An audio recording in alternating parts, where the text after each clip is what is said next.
May 23rd marks the 20th anniversary of the Armed Forces Radio and Television Service. In commemoration of that anniversary, we present the following special program.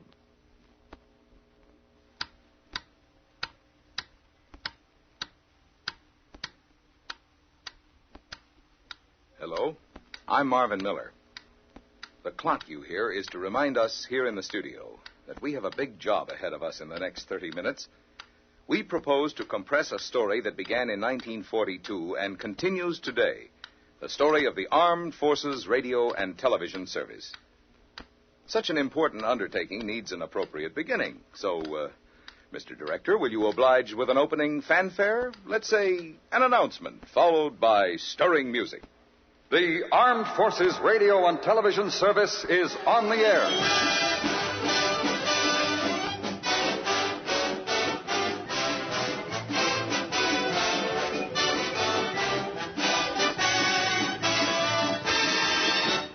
Yes, hour after hour, day after day, the Armed Forces Radio and Television Service is on the air in round-the-clock and round-the-world operations. Because it is a service for our armed forces, it is a unified command. That means Army, Navy, Air Force, and Marine personnel all working together for one common purpose and one unified goal: to inform and entertain all Americans serving abroad, no matter where in the world they may be stationed. To tell this story, we must start at the beginning. And to do that, we must have silence. The mute silence of a network not yet born. No tubes glow, no meters bounce to laughter and applause. No waves of energy carry mirth and music to the far reaches of the globe. Our stars cannot talk to you, for there are no facilities to send their voices hurtling through space. The year is 1942. World War II is only a few months old, and it is being fought in remote places with strange names. And there is very little contact with home.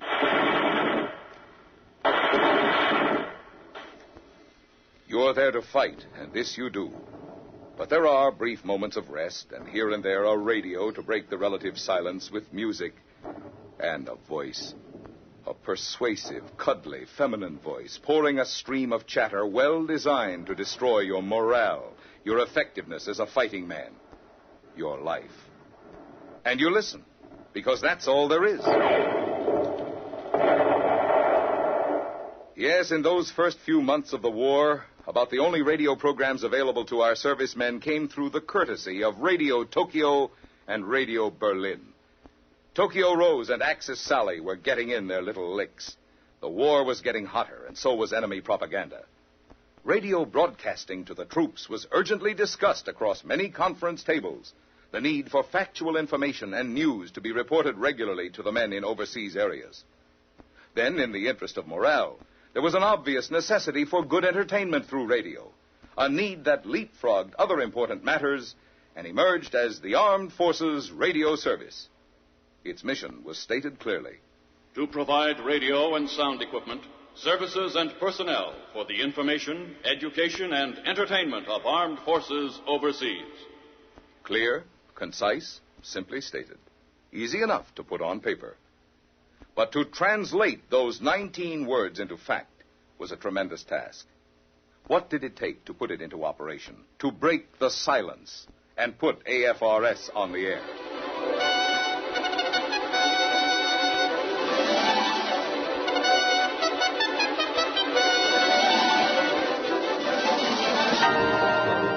Equipment for the largest radio network in the world. Everything from tubes to transmitters installed in remote locations around the globe.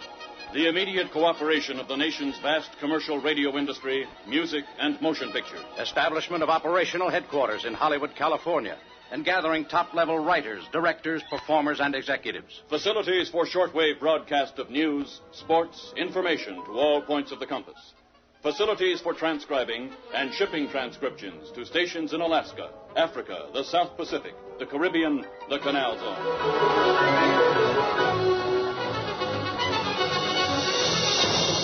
In a remarkably few months, the work was done.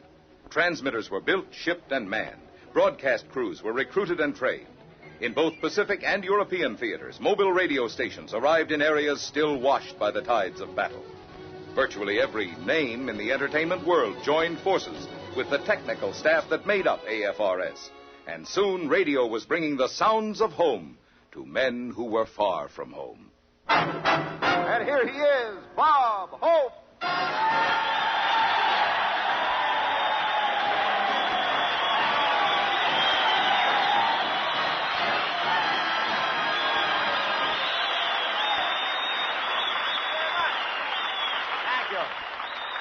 Thank you, fellas.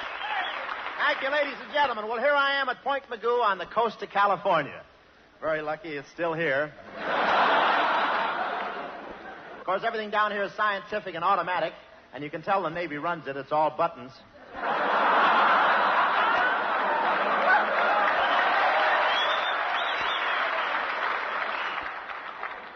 And everything here is so secret. In fact, before they let me do the broadcast, I had to swear and no one was listening.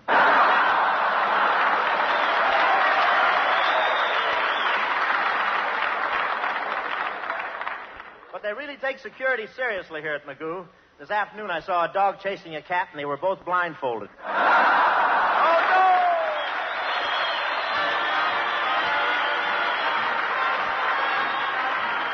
Here's a very lovely melody, a very lovely lyric, and a lovelier gal to sing it, Miss Betsy Delker. Yes, they had Bob Hope. They had Jack Benny, Fred Allen, Edgar Bergen, Fibber McGee, and Molly. All the big stateside shows the folks back home were hearing.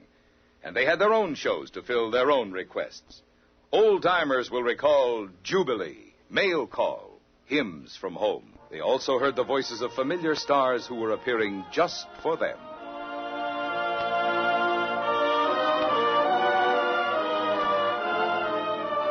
Concert Hall, presenting as soloists the well-known concert violinist Joseph Zighetti and the Brazilian soprano Biduce Ao. And here to introduce your guests is your Concert Hall host, Lionel Barrymore. Thank you, and welcome to Concert Hall. We reach into Europe and South America for our guest today and present first the brilliant Hungarian violinist Joseph Szigeti. For those who liked their music in lighter vein, there was the popular show called Remember.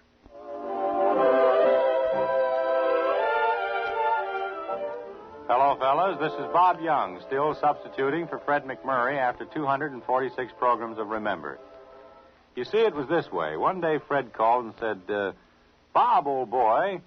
I knew right then there was something afoot. Bob, old boy, he said, would you mind doing a couple of programs for me?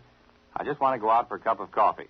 I said I wouldn't. He said, good, and then left me here at this mic. That was 40 weeks ago. I know you can grow old trying to get waited on around here, but 40 weeks? And, of course, the biggest show of them all.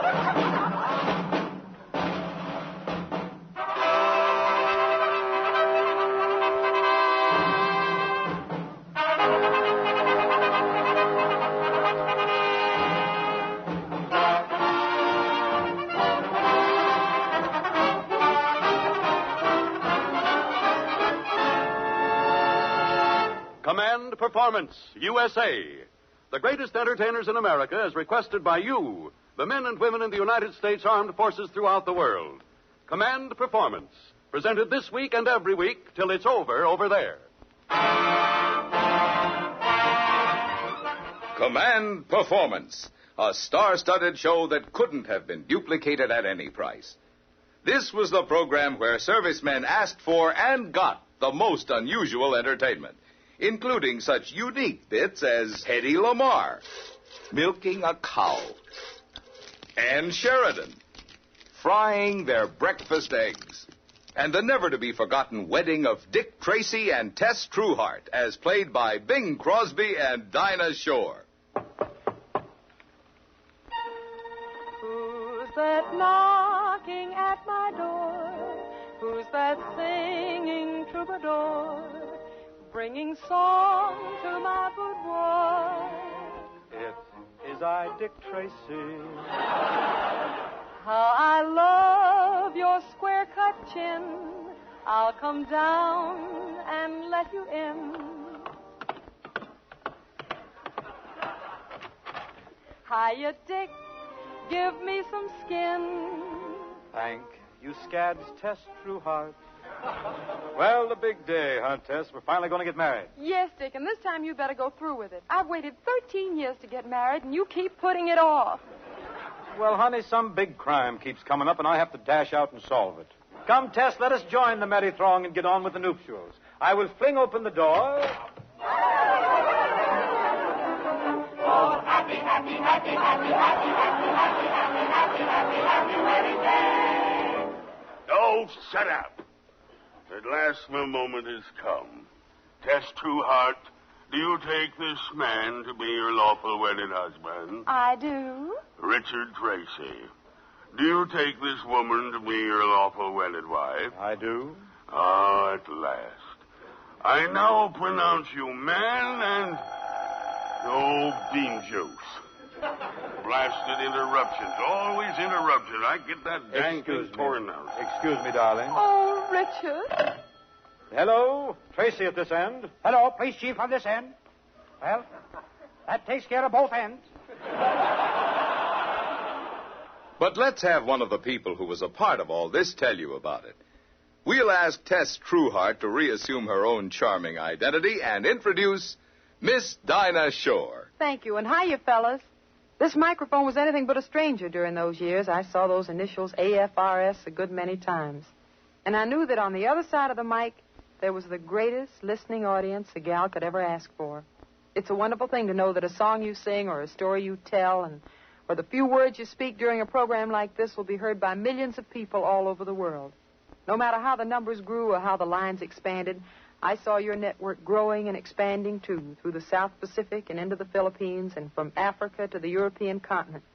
It was a real symbol of victory when there were AFRS stations in Tokyo and in Berlin.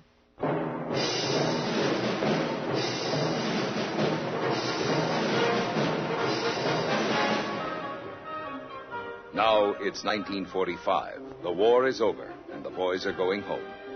Most of them. But AFRS is not obsolete. No mothballs for this operation. Born of wartime necessity, its post-war need was obvious. To the thousands of men on duty in foreign lands, other thousands aboard ships of our Navy, to the men of our service hospitals that made up the bedside network, AFRS and its affiliated stations had a continuing mission, a continuing duty. But maintaining this program had its own unique problems. Suddenly, we were in the atomic age, and everything had a different look to it. In subtle fashion, our very way of life was changing, and radio was no exception. For the war that spawned radar, the V-2, and the atomic bomb also released the sleeping giant called television.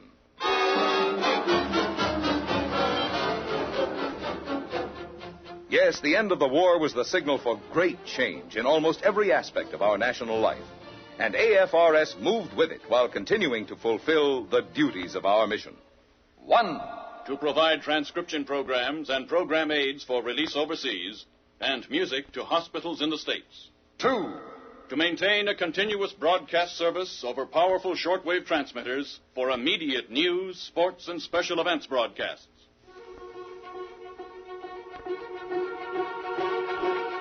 Another simple statement, or so it would seem. But as one writer put it, the purpose of art is to conceal art. And implementing those words is a complex of activity that would give a beehive something to think about. Let's take the first part of our statement. To provide transcription programs and program aids, the most popular offerings of the networks and outstanding independent stations are screened and chosen. Recording orders are made up. Nearly 10,000 individual programs of varying lengths are utilized each year. Here, each program receives the special attention of a producer who monitors the show for content, commercials, and restricted musical selections. He then deletes the commercials, adding music or information and education spot announcements, and rounds out the program to its required time, leaving a smooth show with no advertising content. These programs represent millions of dollars invested in time and talent, and it is a tribute to the stars, the sponsors, advertising agencies, and networks that they are released overseas without one commercial plug. Without such generous cooperation, your favorites would not be heard. And the programs run the gamut. Family Theater presents Desi Arnaz and Una Merkel. Invitation to Learning. An invitation to join a discussion of significant books. Parallel, a day in the history of the world, as viewed from news centers around the world. The FBI in Peace and War.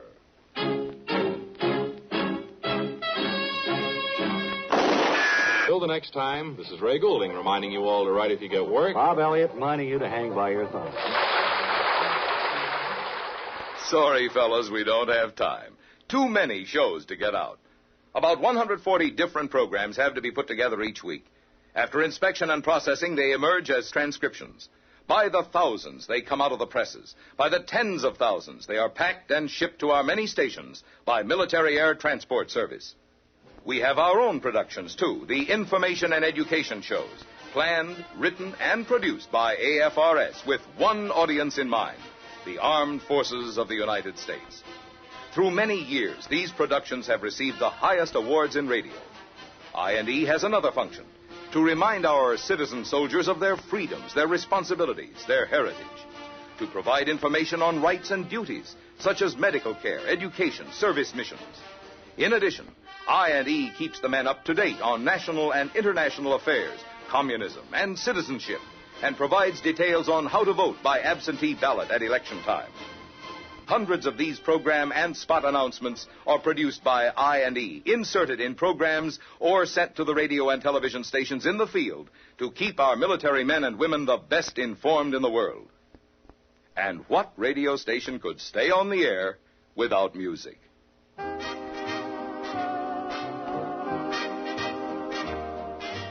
Into each weekly shipment goes an assortment of musical selections to add to the station's transcription library. Each library holds a cross-section of almost every conceivable musical taste. And as fast as new selections come in, AFRS sends them out. Within limits of good taste and the copyright law, our weekly shipment of music accurately reflects the taste of the American public, whether it be rock and roll, sentimental ballads, or jazz of one kind or another. The top recording stars of the nation are represented in our libraries. $1 million worth of music, and all free. Each of these talented singers, musicians, conductors gives us the use of his music without payment of any kind, except the unspoken thanks of those who hear it. Each library is kept up to date, and plenty of background information on the music and its performers goes along with the shipment, so that disc jockeys at every AFRS station can program their musical shows just as they would back home. Our mailing list includes service and veterans hospitals, too, where the discs are played to ease the long hours of confinement.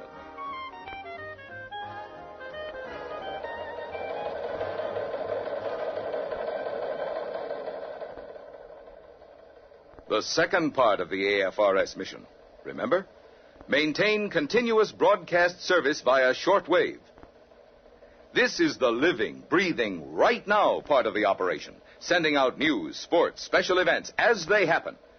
From Los Angeles, powerful transmitters beam signals to ships of our Navy at sea, to Alaska and the Aleutians, the Caribbean, the Philippines, and the tiny spots that are the stepping stones across the Pacific. From New York studios, Europe, Africa, and the Arctic are served. More than 500,000 watts of power see to it that our friends overseas are kept up to the minute with life in the States and around the world. Skilled news editors sift through 250,000 words of teletype copy each day for a well-balanced view of world events. Feature editors round out the picture, often using the voices of those who made the news. Enlisted men of all branches of the service do the on-mic broadcasting. 2/3 of our broadcast schedule are divided among news features, and sports. There's baseball every day of the season. Outstanding football games and other events are covered. And the fans get their statistics, too. What we do is broadcast history as it happens, factually, uncensored, and unbiased, in the atomic age. Or if you choose the age of ideology, the battle for men's minds and souls. A real test of that battle came in 1950. Korea, and AFRS was there, beaming accurate details on each move in the conflict, relaying such vivid battleground reports as this from an Army combat correspondent.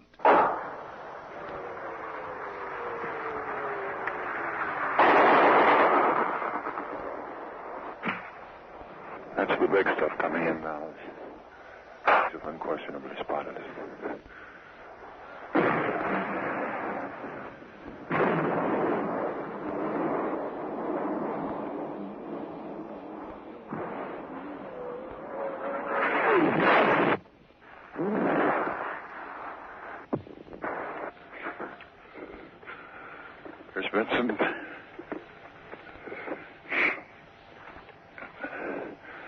There's been some big stuff coming in here. Some 120s. Makes a terrific howl. History, reported as it happened. From Los Angeles, AFRS Shortwave covered the big political campaigns to keep our servicemen up to the minute on the candidates and the issues. Campaigns, incidentally, where each major candidate received equal time so that those overseas could choose their favorites and vote for them by absentee ballot. Who can forget the delegate from Puerto Rico who convulsed the 1952 Republican Convention? Puerto Rico votes 3 no. Mr. Chairman, I call for a roll of the delegation. Mrs. Providencia Ramos de Villamil.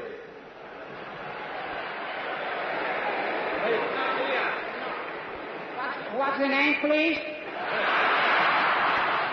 It's all right. He's not here.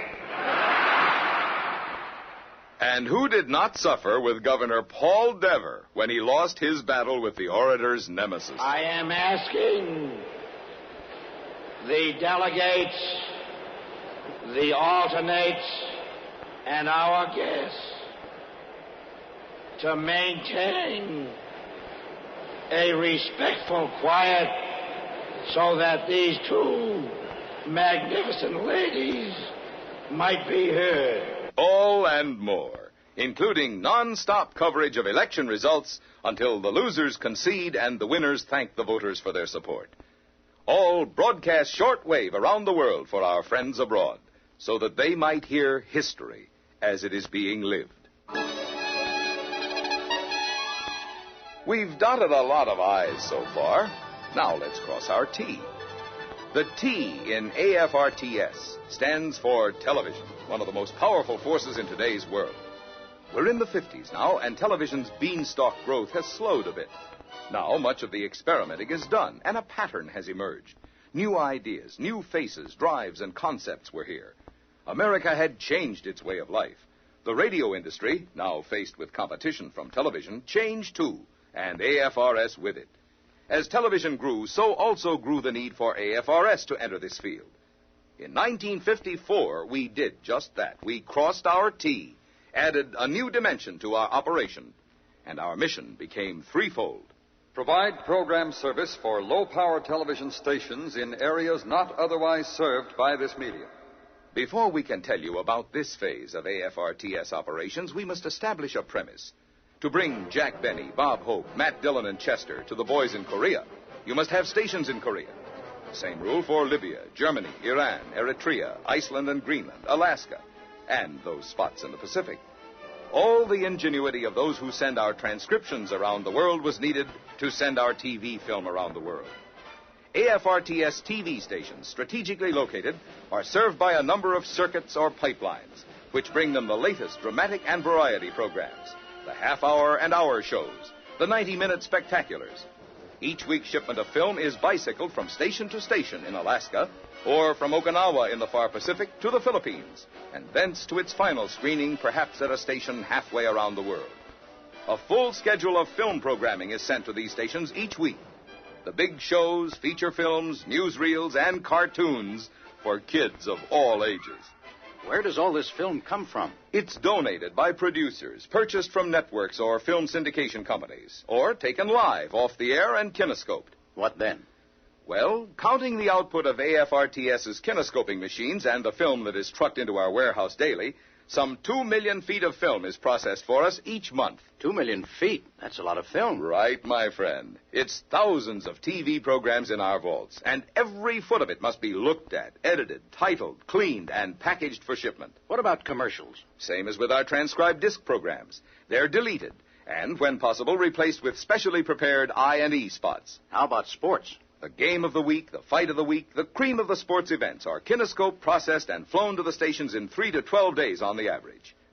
And don't forget the discussion programs that bring top-level personal opinion and expert observation to our servicemen and women overseas. How do they like it? Well, put yourself in their shoes. Let's say you're stationed in Iran or Libya, on Midway Island, north of the Arctic Circle, or in Africa. Ask yourself how you'd feel if you weren't able to hear your favorite radio and television shows. That's why AFRTS was inaugurated, my friend. The whole reason why it is still in existence. The meaning of AFRTS. The Armed Forces Radio and Television Service.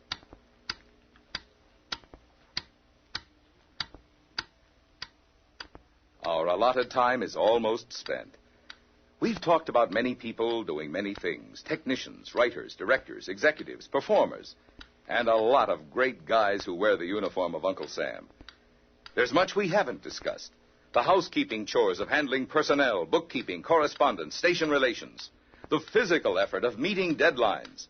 And the myriad minor matters that come with such a task.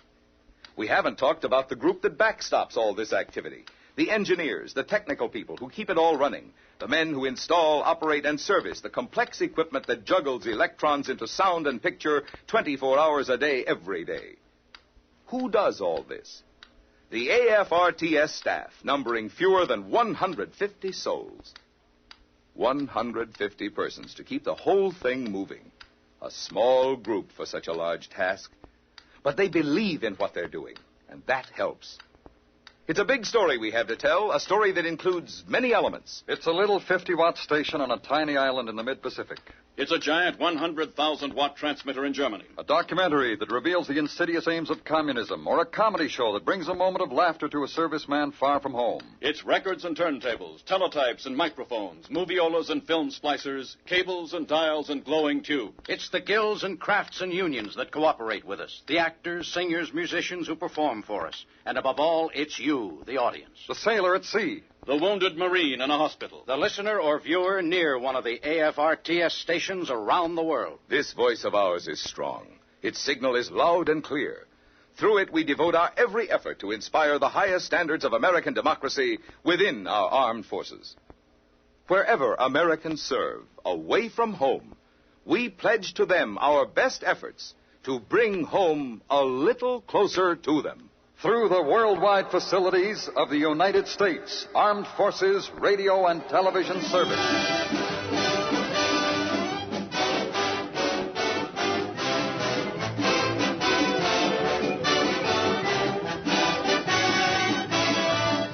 This has been the AFRTS story, a story that began in 1942 and continues today.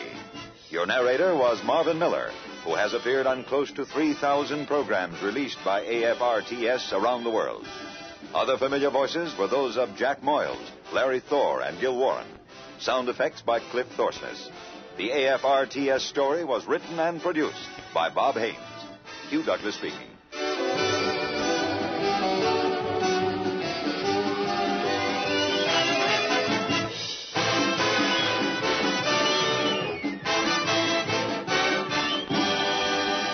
This program came to you through the worldwide facilities of the United States Armed Forces Radio and Television Service.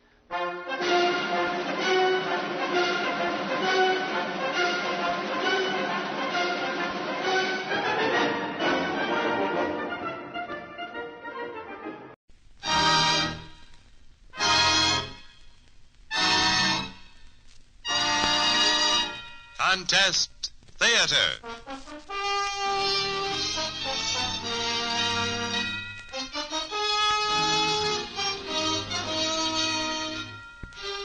From the heart of Hollywood, the Armed Forces Radio and Television Service brings you your favorite stars in stories written by you, our listeners. Here each week, the most brilliant performers of stage, screen, and radio step to our microphone to entertain you on Contest Theater. Today, Dane Clark stars in Destination Mars, an exciting story of adventure in outer space. And here's our host, the distinguished motion picture star, Mr. Pat O'Brien. Thanks, Jimmy Wallington, and hi, everyone. Welcome again to your Radio Theater. Today's play, like all our shows, was suggested by one of you listeners. So it's really your show. Now, if you haven't sent in a story idea, we'll tell you later how to go about it. Today's play was suggested by Barbara Shepard of Ellery, Illinois. But right now, let's get into our play. An exciting look into the future and the past. As three men and a girl find adventure in outer space. Our play is Destination Mars. And our star today, that superb actor, Mr. Dane Clark.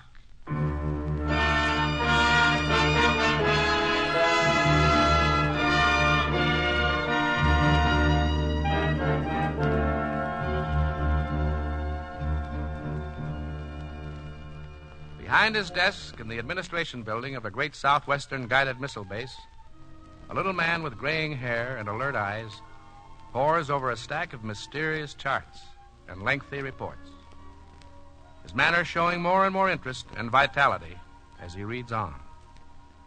He is Dr. Amos Griffin, one of the world's greatest scientists, and the papers before him contain a promise of history in the making. Satisfied at last, he turns to the intercom on his desk. Carol, Yes, Dr. Griffin. the young men I asked you to send for, have any of them arrived yet? Yes, sir. Joe Blakely, Randy Coles, and Dr. Peter Haley. They're all here. Good, good. Have them come in at once. Yes, sir. Oh, and Carol, you'd better come in, too, and bring your book. I may want you to make some notes. So we're going to try it at last. Come in, Joe, and Randy, and Peter. Find chairs. You sit here, Carol. Yes, sir. There we are. Now, I'm sure you're all curious to know why I sent for you, so we'll get right to the point. Gentlemen, I have news for you. The robot rocket ship that we dispatched to the planet Mars several days ago has returned safely. You mean the ship actually got to Mars, sir? As close as we wished it to, yes. Within a few hundred miles, that is. The instruments recorded perfectly all the way. Then there must be pictures, Dr. Griffin. What do they look like? Do they show life on Mars? Well, that is the only part of our project that was not a success. There are no photographs at close enough range to give us the information we want. But we'll do better in that department the next time. When will be the next time, sir? Tomorrow. If you men can be ready by that time. That's pretty fast. But it'll take longer than that to fit her up again. We won't be using the XL-24 this time, Joe. It'll be the DM-1. But that's not a robot, sir. The DM-1 has been designed for manual operation. That's right, Peter. And that's why I've sent for you three men. Dr. Griffin, you mean you're going to send Joe and... Well, I've given this matter a great deal of thought and study, gentlemen. And after careful consideration, I've decided that you three are the best suited for the project. That is, if you care to undertake it. This is not compulsory. It's not an order, you understand. I want to go, sir. Same here. Good. Peter? You can count me in, Doctor, of course. Fine. Now, about your duties. Joe, you've had more experience in supersonic piloting and rocket control than anyone in our division. And I'm putting you in command of the expedition. Yes, sir. Thank you. All clear? Yes, sir. Dr. Griffin. Yes, Carol, what is it? The DM-1 was actually designed for a crew of 4. Yes, that's true, but on this first flight... May I go, too? What? Surely you must be joking, Carol. No, I'm not joking at all, Dr. Griffin. I just want your permission to go with them, that's all. But this project is no place for a woman, and You've often told me I know as much about the work as the men in the division, sir. Well, certainly I have, and that's very true. But what you ask is impossible. Why, if this first trip is successful, perhaps you can go along the second time. We'll see. Oh, but don't you heard understand? The doctor, Carol. When do we get our instructions, sir? Well, I have them all ready, Joe. Here we are. Set for you. Here's yours, Randy. Peter. Thank you. I'll take care of final details of the ship and meet you at the launching platform tomorrow at 1900. That's all. Thank you, sir. Come on, men. Yep.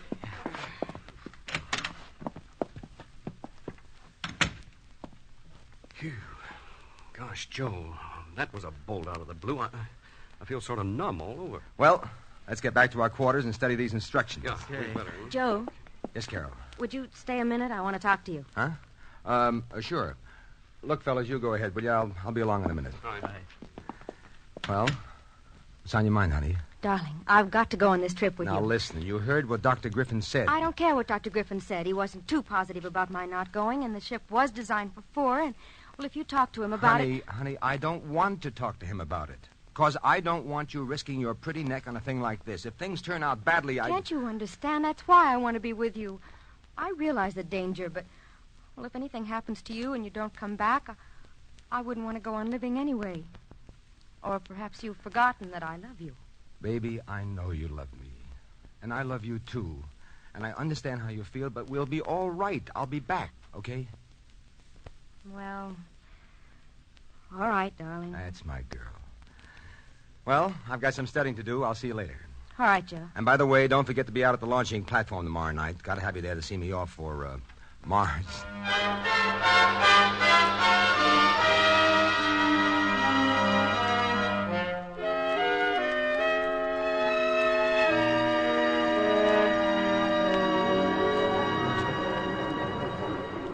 What time you got, Joe? 1926, Randy. Just 4 minutes more. Yeah. How about you, Doc? All set? Oh, yeah, Joe, I'm all set. I wonder what's happened to Carol. She was going to be here. I saw her a few minutes ago talking to Dr. Griffin. Oh, if she thinks she can sell him on the idea of coming... Oh, there she is now. Yeah. You think I'd forgotten you, did you? Oh, I hope not, honey. You know, Randy says you were talking to Dr. Griffin. Yes, I was. What about? Making one last pitch to go along? Mm-hmm. You know what he said? No? That's right. No. We'll get on into the ship, Joe. You better step on it. Yeah, I'll be right along. Goodbye, Carol. Bye. Stay good. Carol. Oh, Joe. Oh, there's Dr. Griffin. He wants to see you before you blast off, I guess. Yeah. Oh, gosh, 1928. I've got to get going. Goodbye, kiss, honey? Mm-hmm. Bye, darling. And please hurry back. I'll bring you a wedding present from Mars. Bye, baby. Bye, Joe.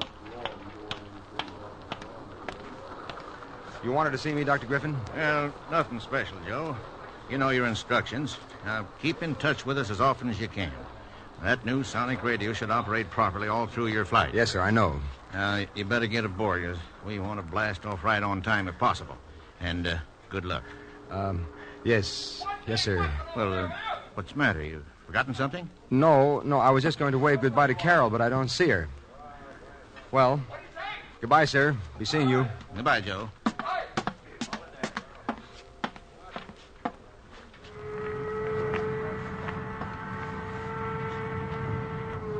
Doc, Randy, you all set? You all set, Joe? Waiting for you. Well, you better check time. Dr. Griffin's a bear for keeping on schedule. It's 19:29:45. Good. Are you both strapped in? Yeah. Okay, then. Here we go. DM-1 to control tower. Prepare to blast off. 5 seconds. Okay, control. Yeah, thanks. 3, 2, 1. Here we go.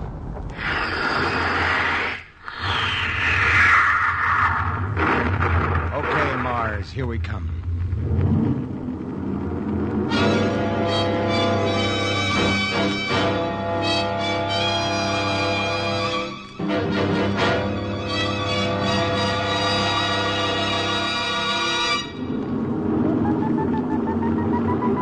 Randy?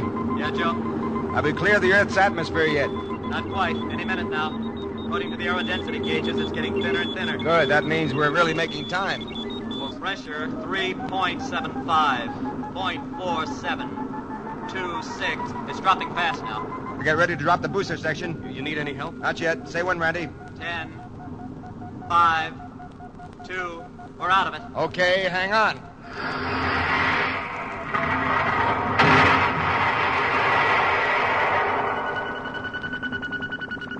Nothing had happened. Nothing at all. That's right. And we're on our way. Nothing to do now but settle down to a few dull hours till we get into the Mars atmosphere. Dull, he says. What's dull about traveling through space faster than man's ever gone before?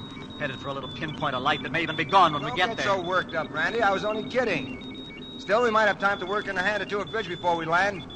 By the way, how's your vector reading? Perfect. I just looked. We're headed straight for Mars, just like it worked out on paper. I was just thinking, Joe, wouldn't it be possible for a rocket ship to run into a star or a meteor or something out there in space? Well, it's possible, sure. Just have to wait and find out. None of our robot rockets have. Dr. Griffin figures his radar repellent device will pull us off course long enough to avoid hitting anything in our way and then rectify the course again when we're out of danger. I certainly hope he's right. Yeah. Hey, look out there through the port. Did you ever see so many stars before? Want to wish on one? No, Hey, what are you doing here? Carol, you... Hi, darling. How in the name... How did you get here? I just walked aboard, that's all. She's a stowaway. Honey, how'd you find a place to hide? You might have been back in that booster section we just dropped off back there. Not a chance. Don't forget, I know almost as much about this spaceship as you do, Joe. Oh. Well, aren't you glad to see me? No. Huh? Well, I mean, sure, I'm glad to see you safe, honey, but you just can't be here. You've ruined the whole thing. I'll just have to radio back to Dr. Griffin and tell him what you've done, and then we'll have to turn back and You can radio him if you want, but it'll just be a waste of time. Why do you say that? I had a little talk with Dr. Griffin this afternoon. You mean he agreed to let you come? It wasn't easy, but I won. I also knew you wouldn't hear of it if you knew, and that's why I stowed away. Women. Now, darling, you know you can't do without us, even on Mars. Okay, I guess you're right. And now, can we look at the stars? We cannot. As long as you're here, you'll have to be useful. Get a pad and pencil, lady. From now on, I'm going to dictate my reports.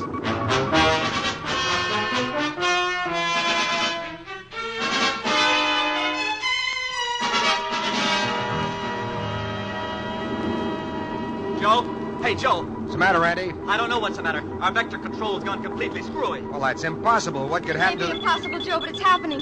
Randy and I were watching the astrometer. It was holding steady on Mars, and then as though something hit it, it seemed to go crazy. Let me see it. All of a sudden, we started veering off to starboard. Mars dropped out of the astrometer. So I tried to operate the vector control to get us back, and nothing happened. Hey, what is it, Joe? What's happened? We don't know yet. Must be the vector control that's out of order. But it isn't. It's operating perfectly. All the pilot lights and indicators prove it, and yet we can't get back on vector. Now, wait a minute. I'll try it. There, you see, you've got the lever way over, and it doesn't have any effect at all. Yeah, can't make it out. According to the panel, everything is working perfectly, but... Joe, look. What is it, Carol? In the astrometer, do you see what I see? Huh? Why, that's the moon. Yeah, and we're holding steady on it. There's some kind of a pull working on us. I'll try deflection. Maybe we can duck below the pool and get back on the Mars vector. I tried that a minute ago, Joe. It doesn't work. Nothing works. We're being pulled straight toward the moon. Doc, get on the radio, call the base, get Dr. Griffin. Tell him I'll talk to him when you make contact. Okay, though I don't know what good he could do us back on Earth. It's like a magnetic pull, Joe. Isn't there anything we can do to break it? DM1 to base. DM1 to base. Hello, you reading me all right? Yeah. Put Dr. Griffin on, and hurry. There's one way to break the pull, I think. I can put a big charge on the rejector, make a fast dive, and a 180-degree turn. That ought to do it. Dr. Griffin is on, Joe. Well, let me have the headphones. Thanks. Hello, Dr. Griffin. We seem to be running into some trouble out here. Can't stay on the Mars vector. And we're being pulled straight toward the moon. That's right. No, the vector controls have no effect. Yes, sir, I can try loading the rejector and... What's that, sir? But, well, don't you think it's foolish to... Yeah, I see. Yes, maybe we can. Very good, Doctor. I'll report to you as soon as there's any new development. DM1 out. What'd they say, Joe? Did we try the rejector? We try nothing. We just keep on going as we are. Dr. Griffin says if we can't make it to Mars, he'll settle for the moon.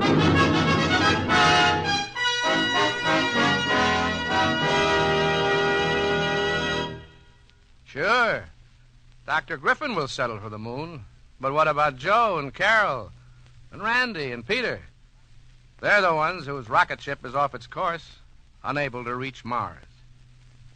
What adventures they'll find awaiting them, we'll find out in Act 2 of Destination Mars, starring Dane Clark.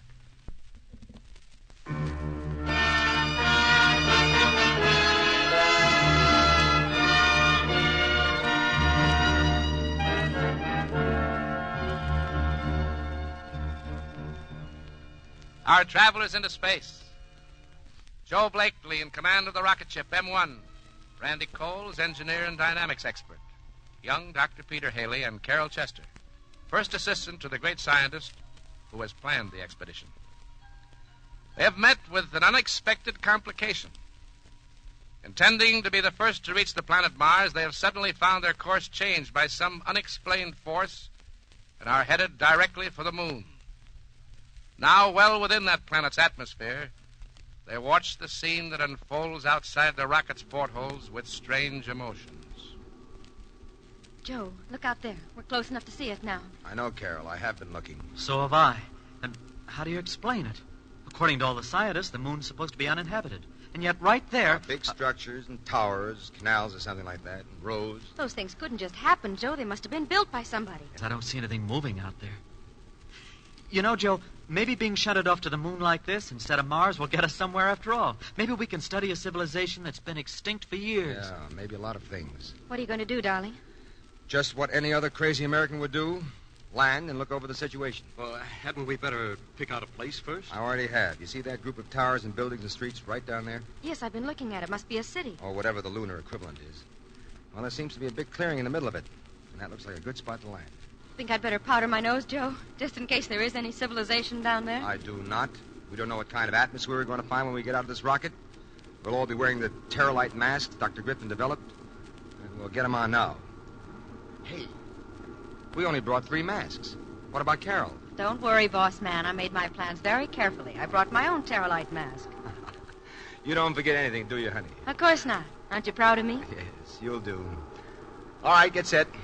All of you. We're about to pay our first visit to the moon, and we hope it's not our last.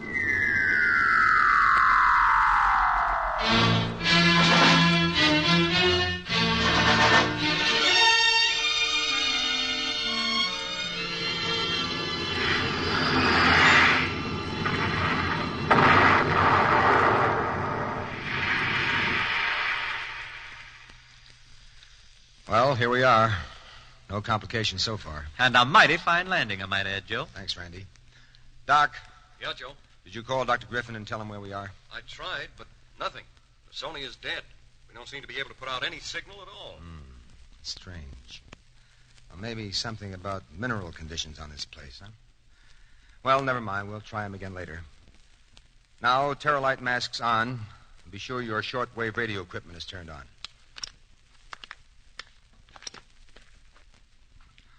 All right, let's check. You hear me, Doc? Sure. Fine. Randy? Good here, Joe. How about you, Carol? Carol, what's the matter? You look like a moon man yourself in that getup. Well, never mind that. I'm going to open the hatch, and we'll go out one at a time. Follow me.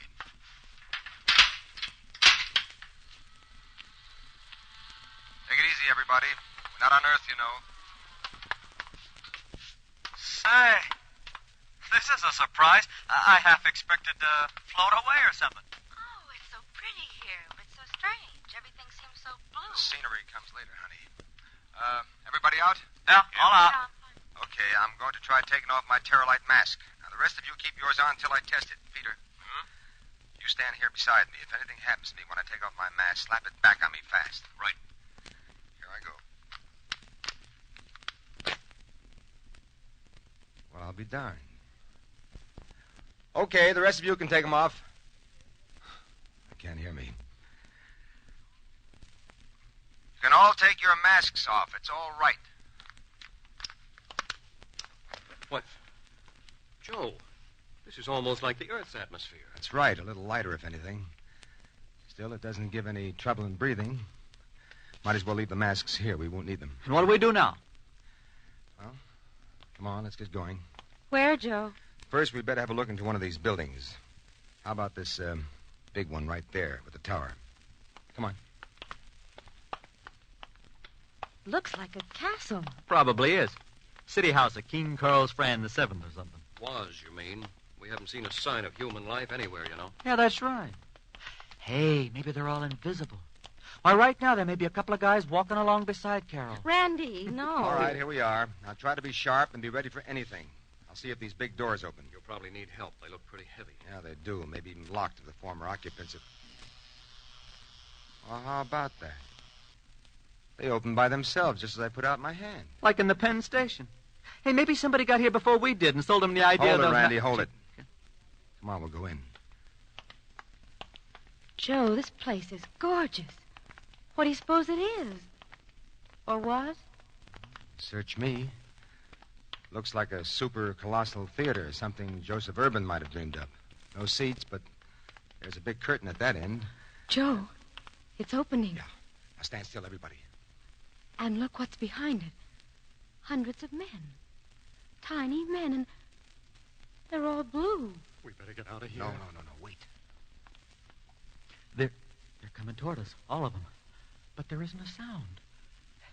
Are you sure this isn't a bad dream we're having? Keep your heads and don't move. But, Joe, they're surrounding us. They're not armed, and I've got my gun. That ought to stop them.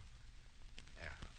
There's the leader stepping out. Joe, we got to do something about getting out of here, and fast. I'll pull my gun on the leader. Stop or I'll shoot. He can't understand you. I'll shoot once over his head. That's a language anybody can understand. Yeah, go ahead, Joe. He's taking something out of his robe. Maybe he has a gun. No, it's just a little stick, like a baton. He's pointing it at you, Joe. Yeah, I know, but watch them scatter when they hear this shot. Joe, what happened? I don't know. He was pointing that stick at me, and I started a fire, and all of a sudden my hand got paralyzed, and I couldn't hold my gun. Wait a minute. Maybe I can pull my gun without his seeing it. No, don't try. They probably all got those things. Our only chance is to go along with the gag and try to figure out something later. Now hold it. Here comes the leader. Maybe you can talk to him in sign language or something. Maybe, but... Uh-oh.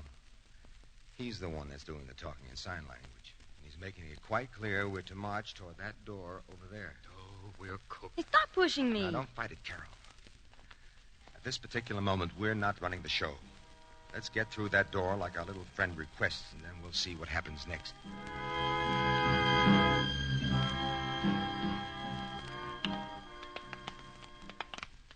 Look, Joe, they're taking us right up to that throne thing. The little man on it must be the king or something. What can we do, Joe? Well, I don't know yet. Look, Joe, at that king person. He's smiling. Yeah, he is.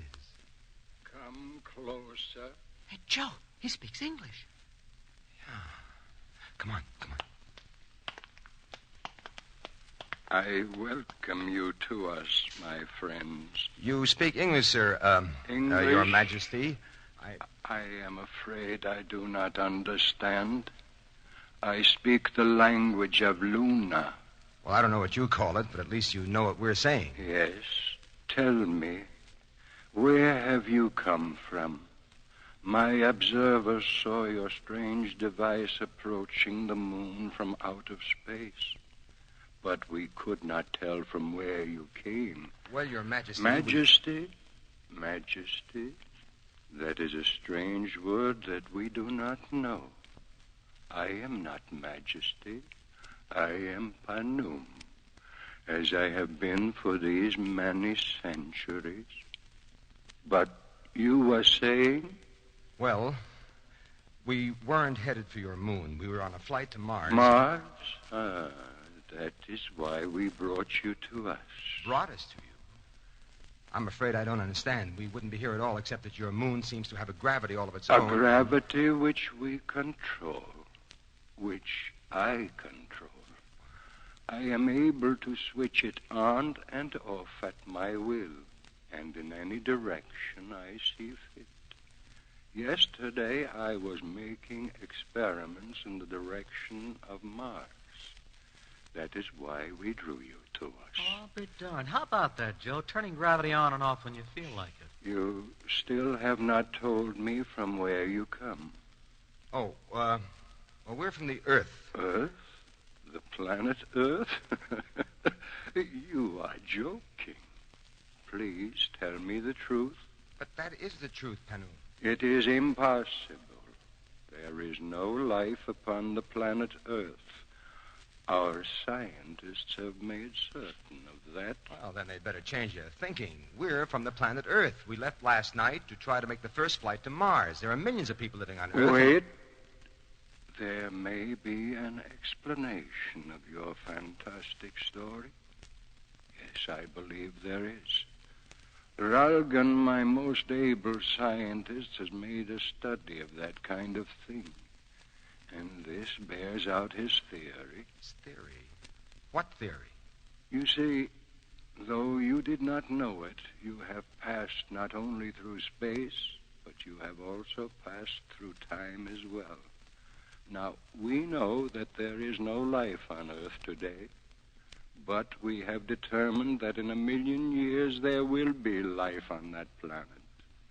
This moment is your yesterday of 1,000,000 years ago.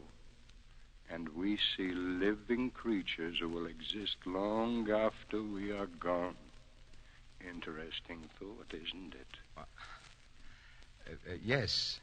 Yes, it's interesting, all right, but a little confusing.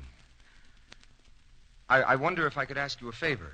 Naturally, I shall be happy to listen. But first, there is something I must do. What do you call yourself on the earth? My name? It's Joe Blakely. Joe Blakely. Well, we could change it. Yes, you seem to be exactly right.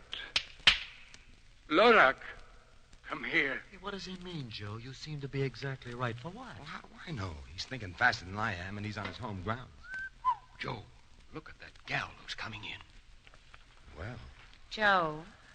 Oh, I'm sorry, Carol. Now, there's what I'd call a heavenly bit of woman. Well, if she's like her father, she's 500 years old. Oh, yeah, but she doesn't look a day over 20. Of course, if you like your girls to be colored blue. Lorak, how do you like him? That He's one. exactly as I had dreamed, Father. And I thought I should never find him. What is his name? He is called Joe. Joe? Joe. The name is not so bad. I have been waiting for you for 1,000 years. He is not of today, Lorak. He is of Earth 1,000,000 years hence. Ah, it is even better than I thought. You will take me with you to your Earth of tomorrow. Joe, don't you dare fall for that line. I'll slap her right in the face. Yeah, no, yes, of course. No, but shh, please. Look here, Panum. I'll be glad to come back here and talk about this in a few days. But first, I've got some things to do on Earth. Father, you will not let him go away. Of course not, Lorak.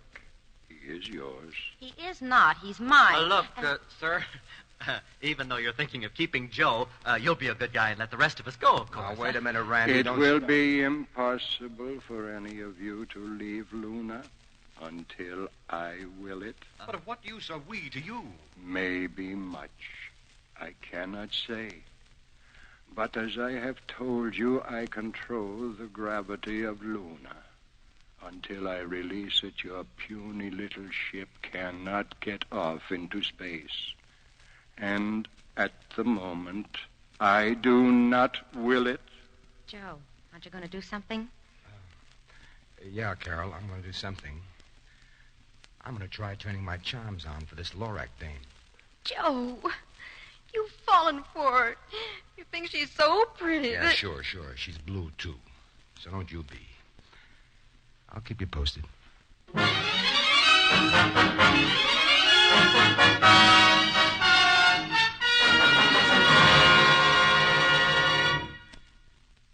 You see?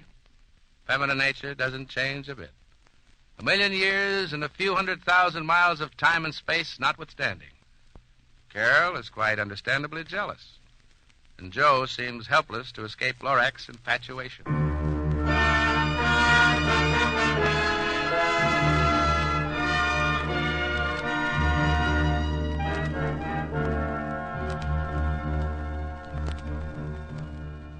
Being the first travelers through space from our planet Earth to the moon has brought not only exciting adventure, but also some challenging problems for the pioneer party commanded by young Joe Blakely. Not only do they find themselves the unwilling guests of Panun, who seems to be the ruler of Luna, now Joe has suddenly become the chosen mate of Lorak, the ruler's daughter, much to the dislike of Carol Chester, Joe's fiancée. As the four Americans walk with Lorak through the constant bluish light of the lunar atmosphere, Carol, Peter, and Randy, well ahead of Joe and the princess, the American girl is silent, seething inside.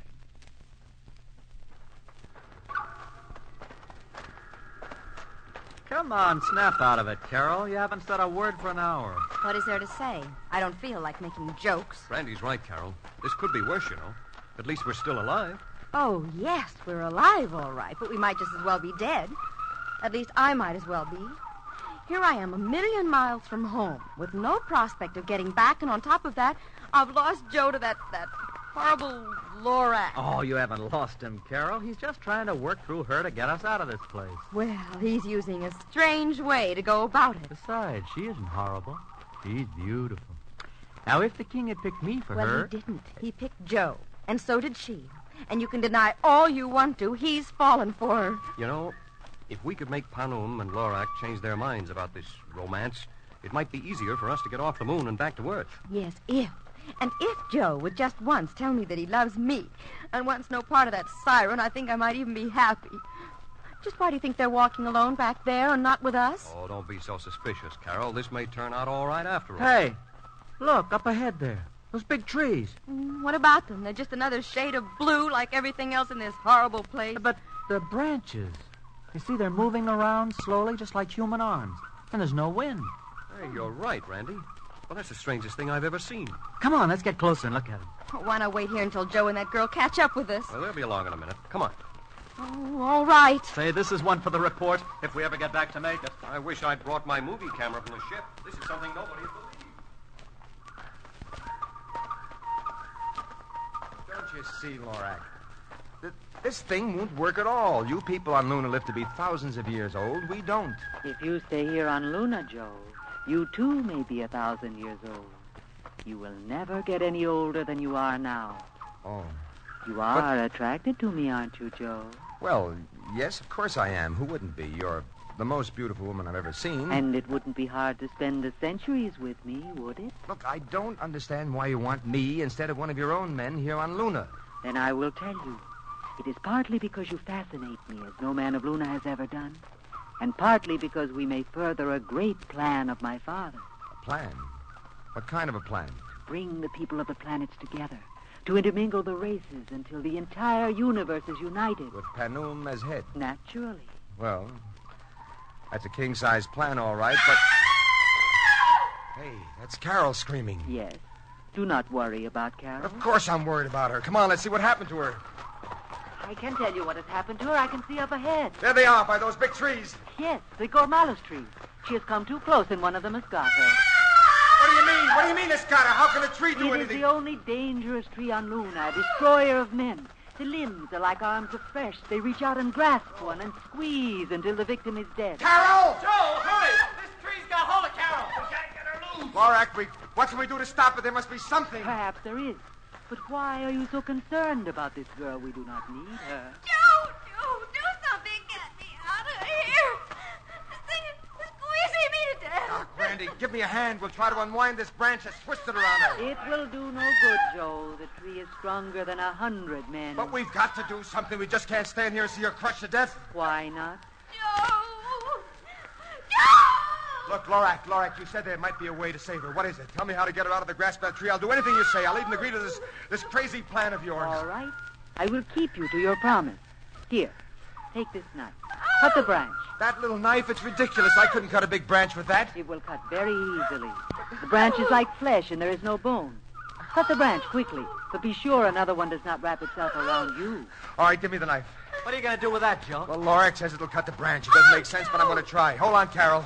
I'll get you. Hurry, Joe! Oh, I hope she's right. If this branch will cut... Look out, Joe. One of those branches is coming for you. Yeah, I see. Joe, cut quickly. Joe, look out. That other branch. Yes, I'm watching it. I've got the limb all right. Now, pull Carol out of the way. We got her. Carol. You all right? Yeah, I guess so. Joe, take me back to that palace. Yes. Peter and Randy will take you back. Joe is coming with me. What?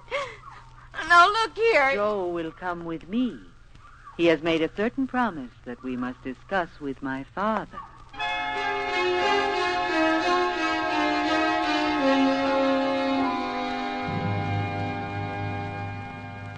Now, look here, Panum. I know I made that promise to Lorak. It was the only way to save Carol's life. And my daughter showed you how to do that, did she not?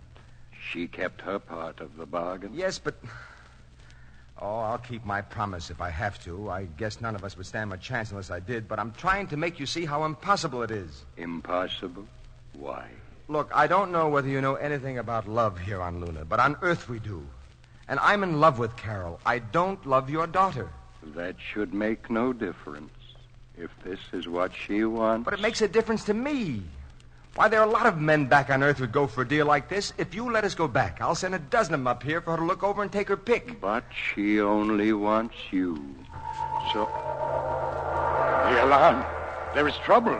Trouble? What kind of trouble? I do not know. Panoon! Invaders! Invaders? What are you saying? Invaders! A whole fleet of spaceships have appeared suddenly out of nowhere. Our sentries did not even have time to sound the alarm. More Earth people. No, it couldn't be, Panum. We don't have a fleet of ships that would Not be able... Earth people. They're from Mars. Already their leaders have landed and announced they have come to conquer us. Not all the ships have landed. No, only a few when I left the Great Square. Then there is still time to keep the rest away from us. What are you doing? Releasing the lunar gravity. Without our gravity, they cannot land. Then I will use the repulsion ray and drive them off. You mean you can control gravity of the whole planet right from here, from this control board? Of course. There. We are too late, Panoon. Even while you were going to the controls, they've landed out there with the speed of light. You did not release the gravity soon enough, and they're carrying strange weapons. Wait. Let me look out there. They are marching right on the palace. What is the matter with our guards? What is it, Joe? What's happened? People from Mars. They're coming in to attack. You can see what's happening to our guards, Panoon. They are disintegrating them with those strange weapons as they come. Our people are powerless against them. Hey, this is a fine way to end up. Isn't there anything you can do, Panoon? There is nothing. We have no defense against people such as these. Oh, wait a minute. Maybe we have. What do you mean, Joe? When we landed, you took our guns, our automatics. Where are they? They are right here. But do you think that those ineffectual little Earth weapons would have any effect on men with ray guns? Well, I'm not so sure about that. They've got the offense all right, but what about their defense? Let's have those guns. But they will disintegrate you as they are doing to the others as soon as they see you. Well, they're not going to see us first. And I've got a hunch even those guys can't stand up against a 45. No, here are the guns. Okay. Hey, come on, grab one, Doc. Okay. You two ready? Yeah. Each one of us will take one of those windows, stay out of sight, and start firing at the leaders when I say. Right, got it. All right, come on. I'll get that leader first, the one in front. And, Panoom, if this works and we save Luna for you, will you let us go back to Earth? If you save us, you may do as you wish. Okay, then. Here we go. Let him have it.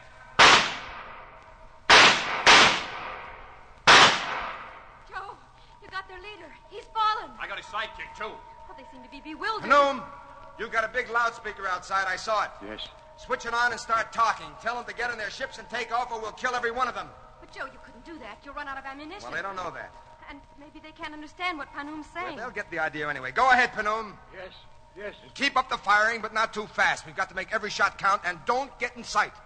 Boy, I got that big one. Attention. You will all be killed like your leaders unless you leave at once in your ships. We have a weapon that will kill you all. Go to your ships at once and take off. Go at once. Joe, they seem to understand what he said. At least they've stopped. They can understand our shots and their dead leaders, that's certain. Look, they're running back for their ships. I hope they don't get ours by mistake. That would be the end. They wouldn't know how to operate the DM-1. Yeah? Yeah, they're leaving. Look at them go. Shall I say anything more? No, Panoom. Looks like you've said enough. They'll be off Luna before you can count to 20. See? There goes the first ship. And another. And another. They have gone. Yeah. And we made a bargain, Panoom. Father, I heard what he made you say, but if you let them go... I know, Lorak, I know. But there is no other way. We have made a promise, and we must keep it. Don't feel too badly about it, Lorak. I'll send up a bunch of candidates better than me, and you can take your choice. I hope that you two will come again soon, Joe.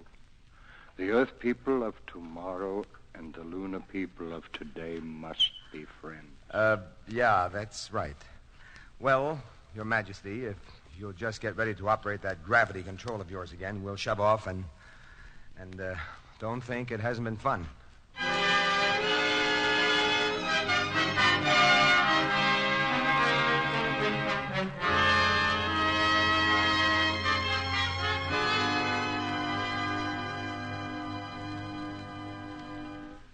Gentlemen and Carol, these are the most amazing reports I could have imagined. Joe, you'll receive high acclaim for your work as head of the expedition. Thanks, Dr. Griffin.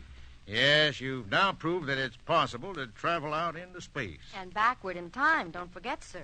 I thought we'd never get caught up with today. I can imagine. Yes, you've all done well, as a starter. But there's more to be done.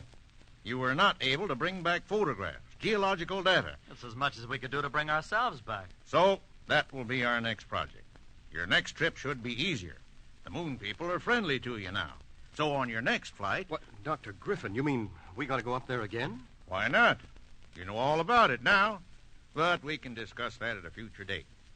Now, you had better all get some rest. Oh, boy, and am I going to sleep for 1,000,000 years? Randy, don't use that word, huh? Well, the old boy seems to be pleased. Yeah, we keep our jobs. Come in, Joe? Yep. No, wait a minute, Joe. I want to talk to you. Okay, Carol. I'll see you guys later. Right. All right, honey. What's on your mind? Well, in the first place, you're not going on that next trip to the moon. I'm not going to have that Lorelei up there getting another chance at you. Oh? And in the second place, you and I are going to town and get a marriage license the first thing we do. And we're going to get married. Today. All right, honey. You know, you sound just like Lorak. I do not. Sure you do. One of those what Lorak wants, Lorak gets things. Joe? I'm only kidding, honey. You know I love you. Come here. What's better? Darling? Yeah? You didn't like that Lorak better than me, did you? Well, she did have her good points. You didn't. Of course not. I'd take you any day instead of that gal. Besides, Lorak's been dead 1,000,000 years, and I like them better when they're alive.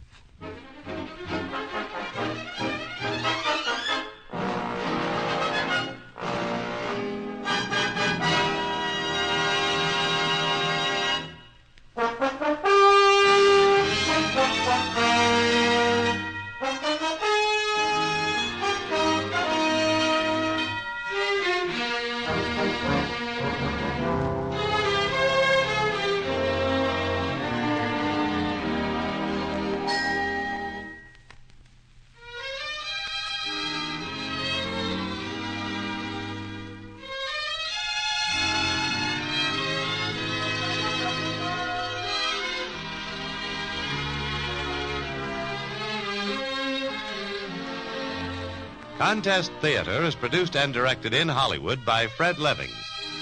This is your announcer, Jimmy Wallington, inviting you to be with us again next week at the same time for Contest Theater, a presentation of the United States Armed Forces Radio and Television Service.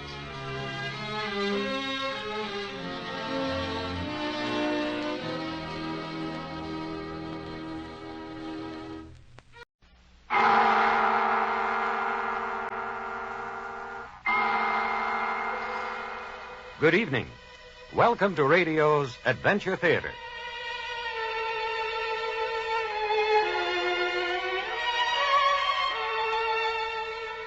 Like fine vintage wine that gets tastier with the years, radio's mystery and adventure stories out of the past are still vibrant and alive.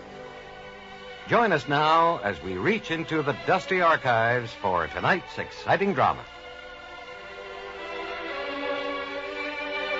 Tonight, the story of terror in the streets. We call it The Whole Town Sleeping. So now, starring Miss Jeanette Nolan, here is tonight's suspense play written by Ray Bradbury, The Whole Town Sleeping.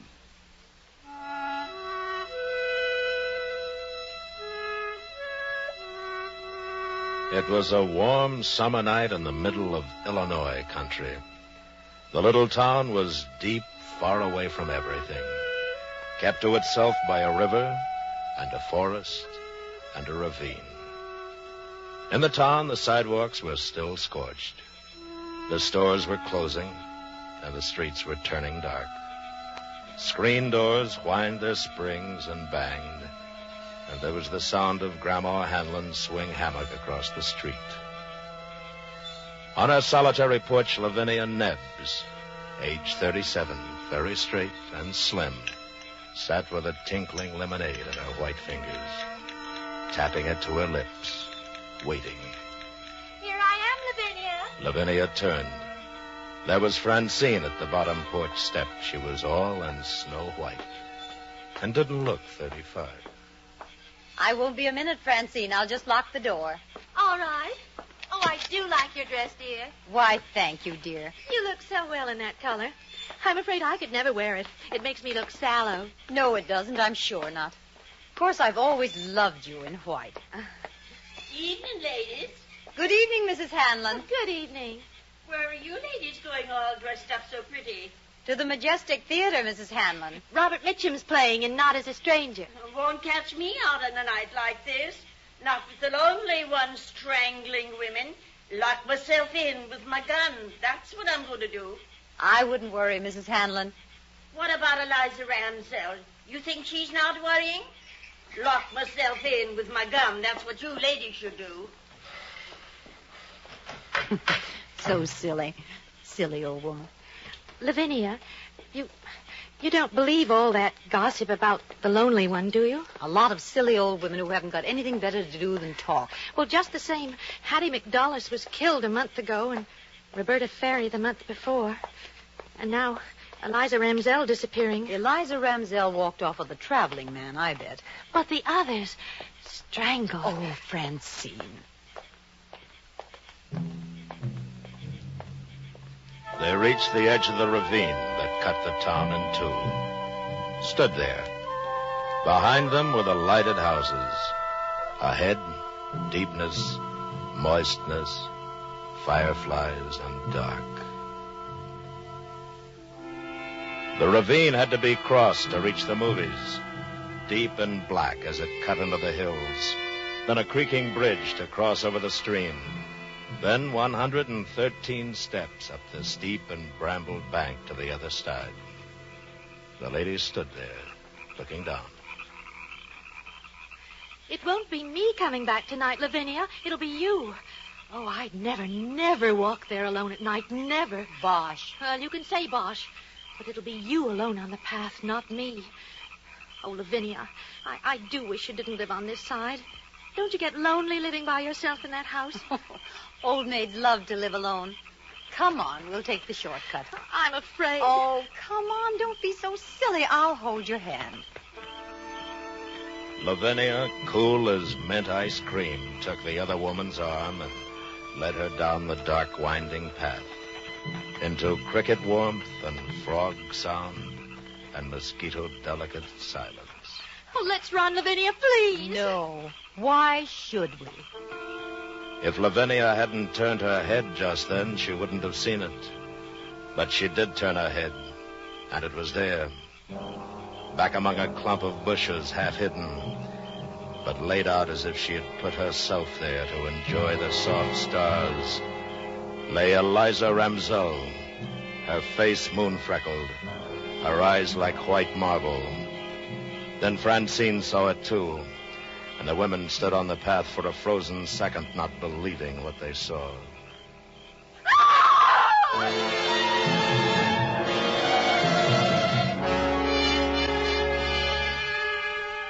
Lavinia held Francine, and the policemen were all around in the ravine grass.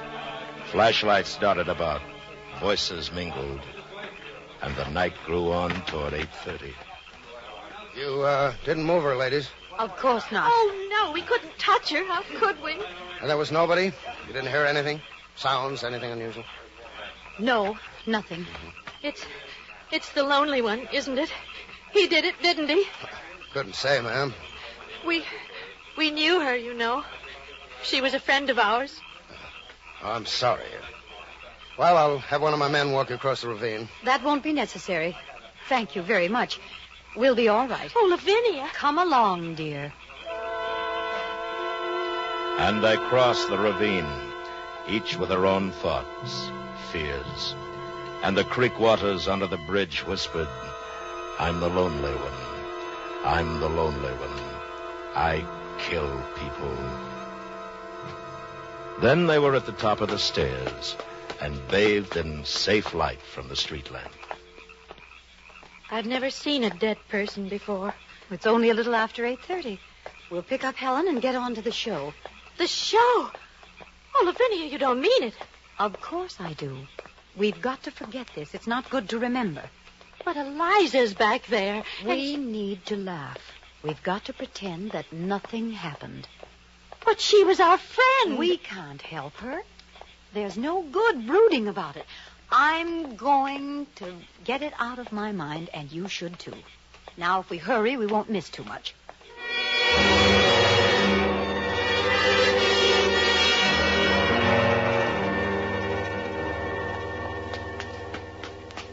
I thought you'd never come. You're an hour late. Well, someone found Eliza Ramsell dead in the ravine.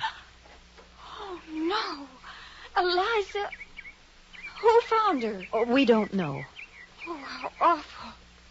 Did you see her? Was it terrible? Let's not talk about it. Oh, I really think I should lock myself in my house.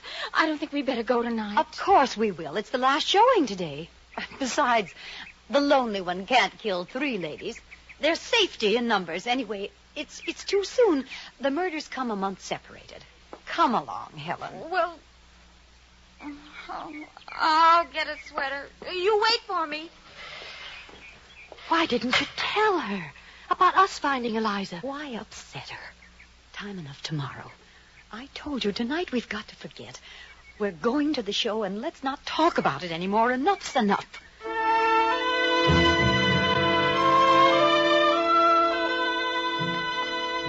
The ladies walked downtown and stopped at the drugstore, which was a few doors from the theater.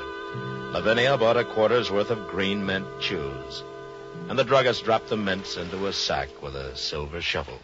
You looked mighty cool this noon, Miss Lavinia, when you was in. So cool and nice, someone asked after you. Oh? Yeah, man sitting at the counter. He watched you walk out, and he says to me, "Who's that?" Just like that, he says it. "Why, that's Lavinia Nebbs, prettiest maiden lady in town," I says. "Beautiful," he says. "Beautiful. Where's she live?"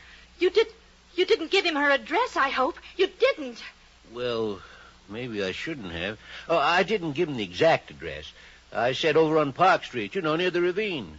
Kind of casual. Oh. I'm sorry. What did he look like? Oh, not much, I guess. Wore a dark suit. Pale. Kind of thin. Probably nothing but a stranger passing through. I'm sorry, Miss Lavinia. There's no charge for the peppermint. Don't be silly, Mr. Briggs. Well, Here. I know what we're going to do right now. We're going straight home. That man asking after you. You're next, Lavinia. You want to be dead in that ravine? It was just a man. That's all. It doesn't mean a thing. That's what I figure. Nothing to worry about. Nothing to worry about. I'm not going to miss the movie. You two can do what you want. I'm going. Well, I think we should all go home. So do I. She's right, Lavinia. No, she's not. Yes, she is.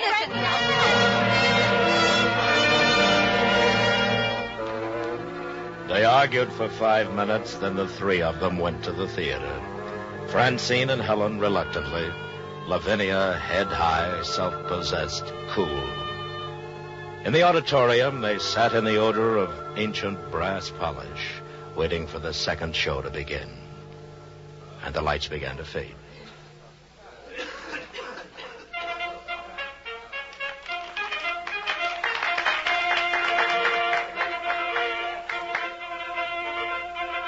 Lavinia? What? As we came in, a man in a dark suit followed us. He was thin, and I think he had a pale face. He just came in, and he's sitting behind us. What? Oh, Helen. What man? The man behind us. It's the one Mr. Briggs said was in the drugstore behind us now. Oh, I'm calling the manager. It's him. Oh, stop the movie. Stop it. Put on the lights. It's the murderer, the lonely one. He's here. Put on the lights. Lights!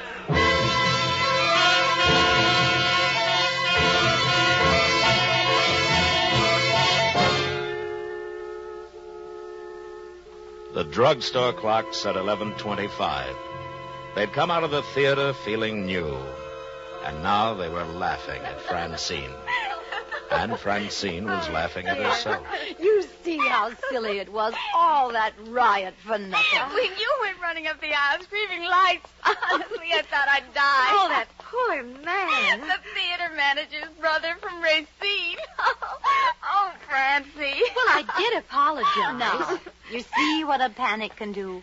And all for nothing. We shouldn't have stopped for sodas, though. Wasn't that a wonderful picture? Will you ever forget?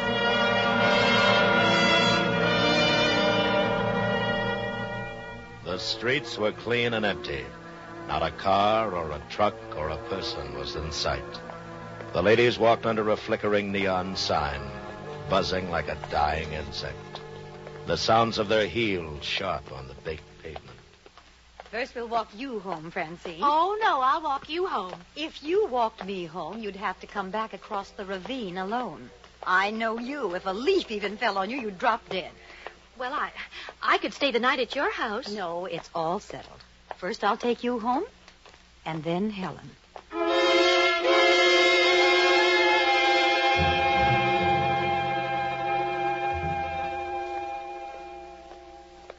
Lavinia, Helen, stay here with me tonight. It's late. Mrs. Murdoch has an extra room. No, thanks.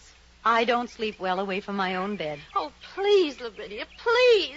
I don't want you dead. Now, you've got to stop this. I mean it. I promise I'll call you the very minute I get home. Now, will you? Will you really? I promise. And Helen, you make her promise you to call. I will. Well, good night. Be careful. Now, I'll walk you home.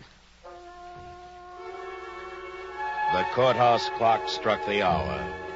The sounds went across a town that was empty. Emptier than it had ever been before. Over empty streets and empty lots and empty lawns the sound went.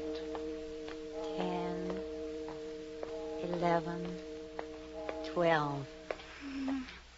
I don't suppose it's any use asking you to stay, Lavinia. There's no reason for me to. You've acted so strangely tonight. I'm just not afraid, that's all. And I'm curious, I suppose. Of course, I'm using my head. I mean, logically, the lonely one can't be around. Not now, with the police and all. Did you ever think that maybe your subconscious doesn't want you to live anymore? You and Francine, honestly, Helen. Well, I feel so guilty. I'll be drinking a cup of coffee just about the time you get to the ravine. And, ooh, that awful bridge in the dark. You will call us the minute you get home, won't you? I won't sleep a wink if you don't. I'll call. Now, good night. Lavinia Nebbs walked down the midnight street, down the late summer silence. She saw the houses with their dark windows, and far away she heard a dog barking. She thought to herself, in 5 minutes, I'll be safe at home. In 5 minutes, I'll be phoning Francine and Helen. They're so silly, like old hens. Old. I'm older than either of them. She heard a man's voice singing away among the trees, and she walked a little faster. And then coming down the street toward her in the dimming moonlight was a man. Well, look who it is. What a time of night for you to be out, Miss Nebbs. Officer Kennedy. Oh, I'm so glad it's you. Something wrong, Miss Nebbs? No, nothing at all. I'm just glad it's you. You know you shouldn't be out now. I know. I've been to the movies. It is late. Come on. I better see you home. Oh, no. I can make it fine. Moon's going behind the trees. Be pretty dark. I'm not afraid of the dark, Mr. Kennedy. You sure you'll be all right? Quite sure. All right, Thank tell you what. I'll wait here till you cross. If you need help, just give a yell and I'll come running. I'll check by your house later on my way back. Thank you. Good night. Good night. As she walked away, she thought, I won't walk in the ravine with any man. How do I know who the lonely one is? No, thank you. Then the ravine. She stood on top of the 113 steps, down the steep brambled bank that led across the creaking bridge 100 yards and up through the Black Hills to Park Street. 3 minutes from now, I'll be putting my key in the house door. Nothing can happen. Nothing. She started down the dark green steps into the deep ravine night. 5, 6, 7, 8, 9. The ravine was deep 11. and the world was gone. The world of safe people in bed. The locked doors, 17, the town, the drugstore, 19, theater, lights. 21, Everything was gone. 23, Only the ravine existed 25, and lived, 26, black and huge around her. 29, 30, 31. Nothing's happened, has it? No one around, is there? Remember that old ghost story you told each other when you were children? About the dark man coming into your house and you upstairs in bed. And now he's at the first step coming up to your room. Now he's at the second step. Now he's at the third, the fourth, the fifth step. How you laughed and screamed at the story. Now the horrid man is at the 12th step, opening your door. Now he's standing by your bed.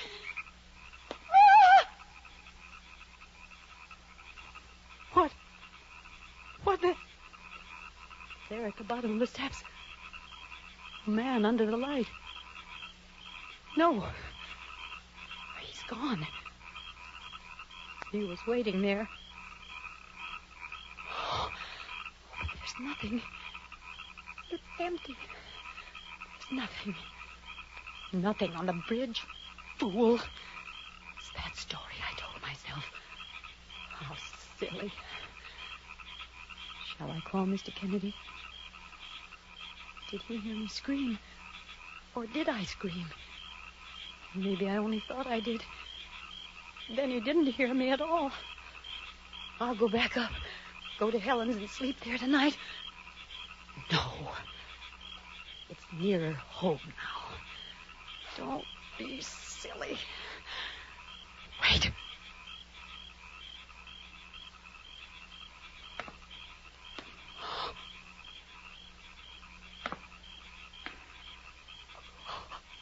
Someone's following me. Someone's on the steps behind me. I don't dare turn around.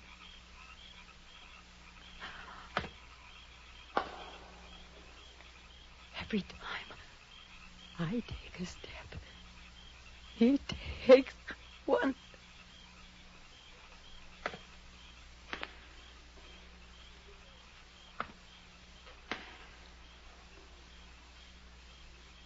Officer Kennedy, is it that you?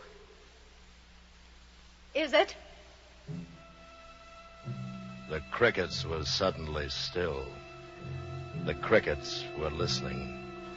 The night was listening to her. Then there was a sound. Only a woodchuck, surely, beating a hollow log. But it was Lavinia Nebbs. It was most surely the heart of Lavinia Nebbs. She went down the steps faster, faster. Run. She heard music.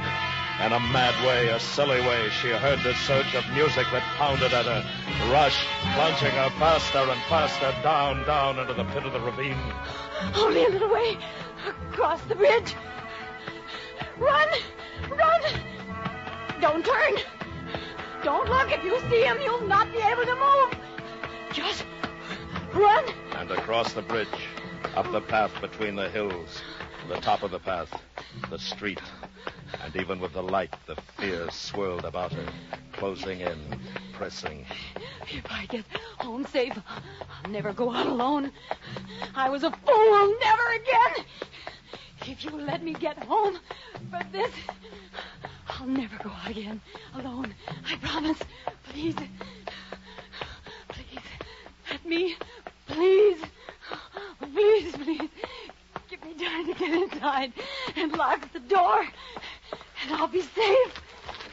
Oh, safe at home. Safe at home. Listen. Not a sound. Oh, wait. Oh, wait. Oh.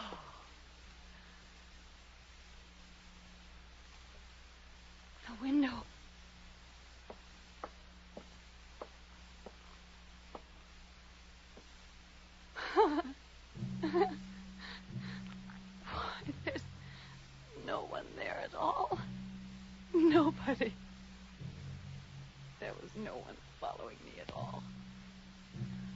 Nobody running after me. How silly. If a man had been following me, he'd have caught me. I can't run as fast as a man.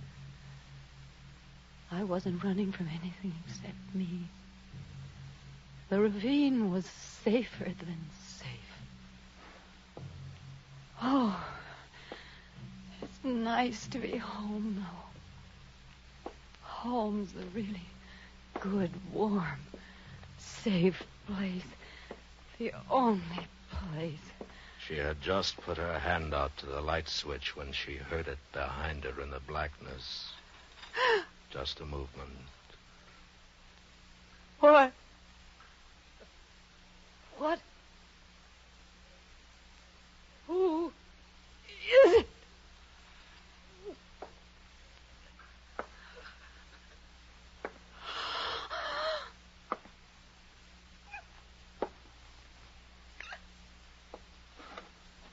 Beautiful.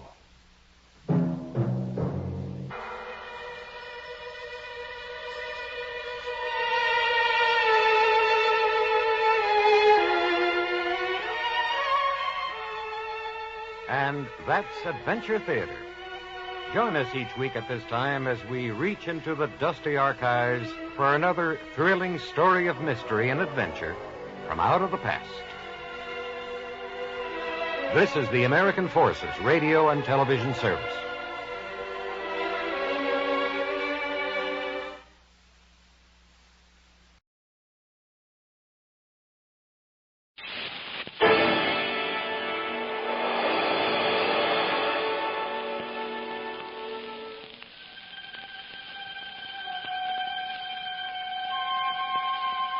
Good evening. This is Sergeant X filling in for Peter Lorre. When danger threatens any one of her brood, even the placid and uninspired mother hen can become an avenging demon, purposeful and unmindful of her own safety. And in man, too, this instinct to preserve one's own is strong indeed, as you will hear tonight in the Mystery Playhouse.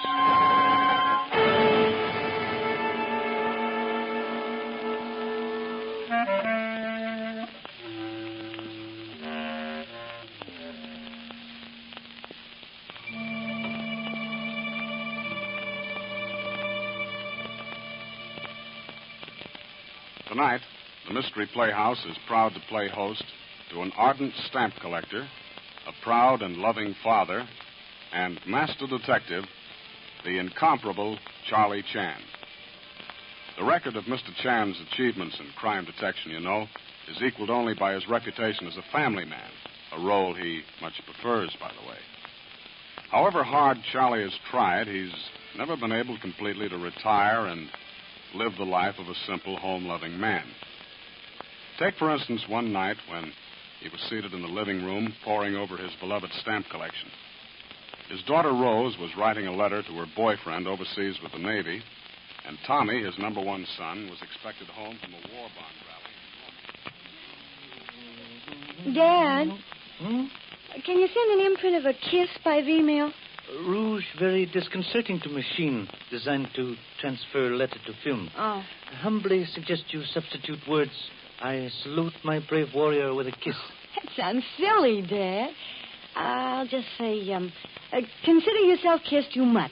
Is not mutt American slang for dog? Well, sure, he's in the Navy, isn't he? So he's an old sea dog. Would appear seagull more appropriate for a Navy flying man. Well, I can't say, consider yourself kissed, you old gull. If boyfriend to receive letter from number one daughter before his return home, suggest choice of suitable epithet and letter sealed and mailed. Okay, Dad. Hiya, Dad. Hiya, sis. Neighbors surely must appreciate effort of number one son in keeping them from quiet evening. I'm sorry. Dad, he's the noisiest kid I know. Kid, okay, Grandma. Oh. Son, you brought newspaper as requested? Yeah, paper? The newspaper. Oh, I'm sorry, Dad. I meant to, but I can run down now. I'll be right back. Wait, son. Take sister's letter. Oh, Dad. Oh, now, don't do me any favors. Besides, I want to make sure this letter reaches Jimmy and it doesn't stay in your pocket. So I'll mail it myself. And what's more, Dad, if you want to read your paper tonight, I'll see that you get it. I suppose you never forget anything. Well, not when it's important. Oh, is that so? Oh, no, I remember. Please. Suggest that family storm be deferred. Thunder outside of more immediate concern. Possible rain coming. Since newsstand some distance away, suggest number 1 daughter hurry. Okay, Dad, it won't be long. And don't worry. If it rains, I'll take a cab. Be right back. Someday I'm going to lose my temper with that dame, Son. and then I... Yes, Dad. Suggest you retain temper and go to kitchen for usual snack before retiring. Oh, all right, Dad. Fully appreciate now burden of honorable wife with 11 sources of trouble. Aye, son! What happened? Sounded like shot. Oh, Dad, did I scare you? Did not soothe me. Number 1 son carries gun, perhaps? Oh, no, Dad. Just some firecrackers I was taking out of my pocket. A torpedo dropped to the floor. Firecrackers? Hardly plaything for one your age? Huh? Oh, gosh, Dad, you got me wrong. I was just holding them for the neighborhood kids so they wouldn't hurt themselves. They were using them to whip up the bond sales in Chinatown. With number 1 son holding same, fear greatly honorable mother will have no home to return to. Give rest of same to me, please. Well, okay, Dad. But if they don't sell a lot of bonds, those kids will have your scalp.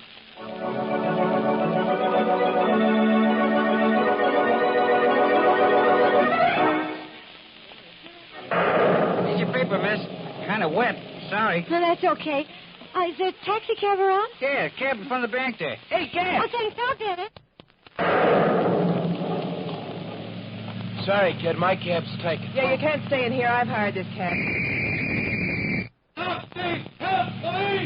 Hey, look, Molly. Comes a bank card. Let me out of here. Hurry, you're staying here in the cab. Hey, let go my feet. You've broken them. That's tough. Okay, Muggsy. Here comes Chuck. Get going, Muggsy. Hey, who's this dame? I don't know, but she's coming along. She's seen too much.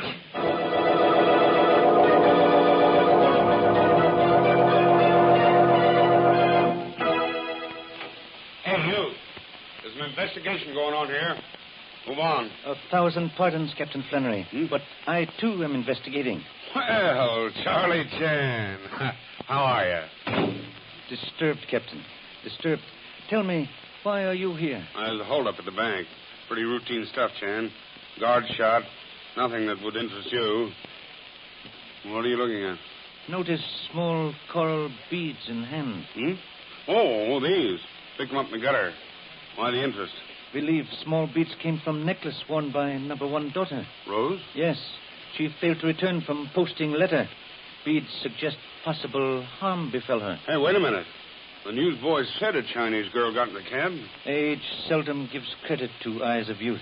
Tell me, was car followed? Yes, Chan. One of our squad cars gave it a chase. They got away by beating a freight train to a crossing.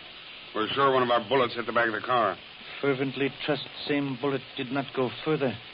Danger to daughter almost too much to bear. Easy now, Chan. You go home. I'll get Rose back for you or turn in my badge. Thank you. First time in humble career, find emotions stronger than detecting instincts.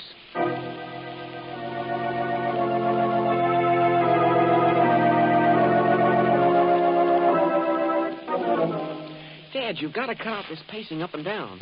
Well, you haven't been off your feet in 22 hours. Dad, did you hear me? Forgive me, son. Ears open, but mind closed. Well, will you eat something? A bowl of soup, a little rice, anything. No, thank you, son. Thoughts are not of food. They dwell on number 1 daughter. Gosh, Dad, I shouldn't have let her go. I should have gone myself. Am grateful honorable mother knows nothing of misfortune. Oh, I'll get it, Dad. It's good news, I'm sure of it. Hello? Oh, yes, he's here, Captain Flannery. Yes? You have? Oh, that's all right. I'll tell him. Dad, they found a cab in a ditch. In ditch? You mean... Take it easy, Dad. It was empty. Looked as though it had been driven there deliberately to hide it. It had a bullet hole in the back. I must go. Hey, Dad, wait till I tell you the rest. Captain Flannery has surely located owner. Captain Flannery? How do you know? No, Captain Flannery. Well, I'll go with you, Dad. No, son. Remain here, close to phone, in case there is further news of sister.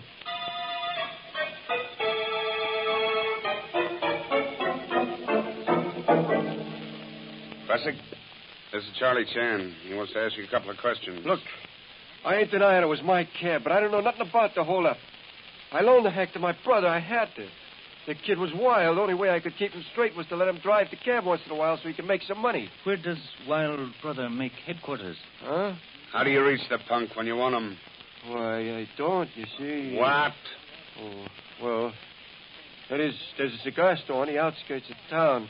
Sometimes I can get him there, but not now. I try. Well, you better keep trying. You don't want a murder rap tossed at you. Well, I tell you, I am mixed up in old Robbins. It was your cab. But I tell you, I had... Excuse, please, Captain Flannery. Mr. Russick, should you contact Wild Brother, inform him, please. I'm holding him responsible for safety of number one daughter, Rose. Huh? Your daughter? You heard him. Rose Chan was in your cab when your kid brother pulled that bank job. She hasn't returned since. Boy, no wonder you're so interested in this case. Hey, don't look at me like that, Mr. Chan. Honest, I ain't never been mixed up in no robbings and killings. Get going, Russick, and find your brother. Huh? Yeah, sure. I'll do my best. You can bet on that. Yes, sir, I sure will. What do you think, Chan? Is he in on it or not? Think not. Too surprised at mention of daughter. Was it wise to mention her? Wouldn't she be safer if I didn't know who she is? Believe unknown Chinese girl might become liability to men in hiding. Therefore, kill her. But daughter, asset for bargaining. Then you feel pretty sure their next move will be to contact you. Hope such is case. Return home now to await developments.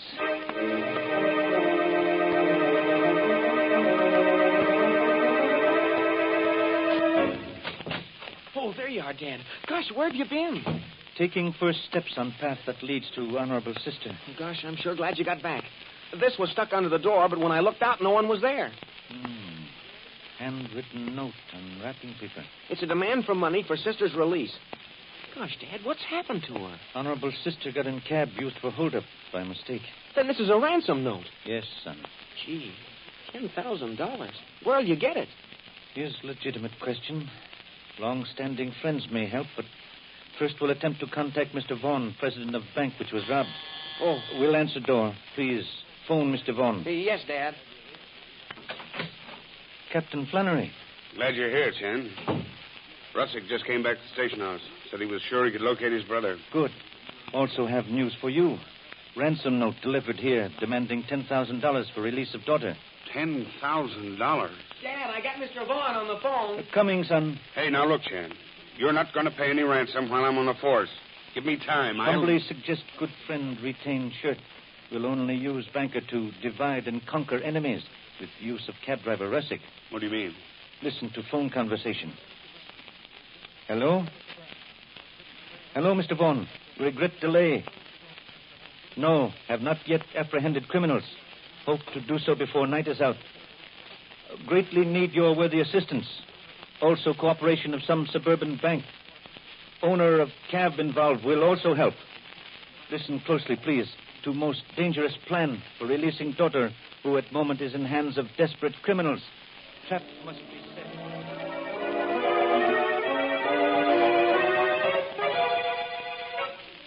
Won't you please take these handcuffs off? It's uncomfortable being locked to this chair. Don't move, Miss Chan. They won't hurt. Besides, this hideout wasn't built for your comfort. Oh. Molly, you sure you left that note where our old man will find it? Yeah, Chuck, yeah. I slipped it under the door just like you said. We stayed to be sure. I'm telling you. Yeah, like you told me you could handle a getaway. So of all the dames in the world, we got to pick up Chan's daughter. That's bad, huh? At least we're getting $10,000 for her, ain't we? Did you pull off the bank stick-up? No, you bumped off a guard and got no dough. Shut it. The kid must be. It could be my dad, Charlie Chan. Huh? Open that door, Chuck, will you? Stop being so jumpy. Okay. Hey, Chuck. Hi, Muggsy. Hello, Molly. Hello, kid. Boy, have I got news. What's up? It was my brother wanted to see me, all right. He's got a proposition. I don't trust Pipe down, Chuck. I want to hear the kid. What's the proposition? Now, look, Molly, I'm not... Quiet! Go on, kid. Well, my brother picked up two old gents in his cab, see? They're on their way to a hick bank about 5 miles from here. My brother's got all the dough. So what? They're going to meet a guy there who's going to open up this here bank. I'm still listening. Okay, get this payoff. They're going there to get that $10,000 we're asking for this Chan thing. Oh, yeah, nuts. on the level. They couldn't open Vaughn's bank on account of time locks or something. Sounds to me like a frame-up. Now, wait a minute. My brother ain't no stool for the cops. I tell you, he picked up these two gents cruising. It could happen, Chuck. But it didn't. Why is your brother playing ball with us all of a sudden? Well, he's getting smart for a change. Beginning to realize he ain't going to make $1 million driving a hack. Yeah, it took him a long time. Wait a minute, Chuck. If I heard Rustick tell this himself, I'd know. Where is he, kid? At the cigar store, waiting for you. I think I'll talk. Just a minute, Molly. Suppose this is a trap. We still got Chan's kid, ain't we? Muggsy, keep your eye on her till we get back. Molly, I say we play this safe. I want 10 grand for that dame. And I want 10 times that from the Hicks Bank.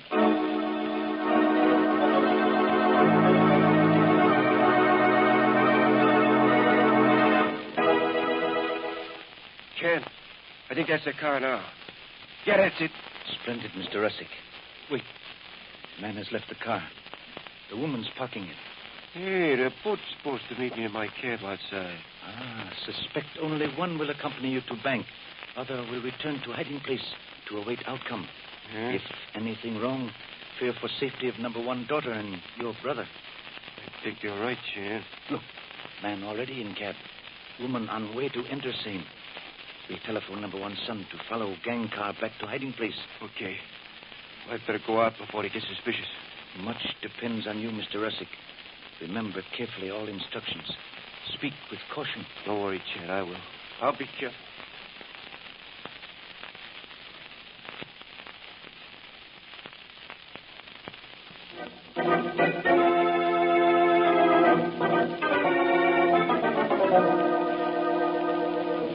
Well, Chuck, like I've been telling you and Molly, it looks like a lead pipe cinch to me. A lot better than holding Chan's daughter for a measly 10 grand. Chan's daughter? What's she got to do with this setup, Russick? Well, quit stalling it, folks. One guy in my cab called the other one Vaughn. He's the president of the bank you stuck up while you were using my cab. That's what you say. Yeah, and so did the cops who shot at you when they put that bullet hole in the body of my head. That still don't put Chan's daughter in the picture, Russick. The guy did that. He's the big shot at his hick bank, and he told Vaughn he was helping him because he was afraid of Chan. Okay, so how come you didn't drive him out to this hick bank if that's where they were heading? They wouldn't do that till 11:30, so I drove him to Chan's house. By the way, it's getting late, and that bank's a good 4 miles from here. Russick, you really like this deal, huh? Sure. I think it's a setup for real dough. And, you'll do the driving? Who else? I want to earn my 50% cut. 50%? Let 'em dream. Russick, if it don't come off, you and your kid brother both lose. We all do. Not like you, Russick. You see, Chuck here handles the sawed-off real nice. If the cops are at the Hick Bank... Your head gets blowed off. Yeah. Of course, I won't be there to have the pleasure, because I'm not going with you. Just you and Chuck. I'll be back at the hideout. If Chuck don't come back by midnight, little brother gets it, too. Right between his baby blue eyes. You still want to play bank robber, Russick? Well, sure. Why shouldn't I? Okay. You, haven't any way of contacting Mr. Chan, have you? I wouldn't know him if I fell over him. Yeah. Too bad somebody can't tell Chan. Tell him what? That if this is a frame-up, his daughter gets it, too. Do you see? Yeah, but that's his worry. Let's get started. It's almost 11:30. Huh? Oh, yeah. Hey, Molly, this little guy ain't on the level. He's got more guts than his kid brother. Be yourself. What choice has he got now? Okay, you two better get going. Be, seeing you, Russick.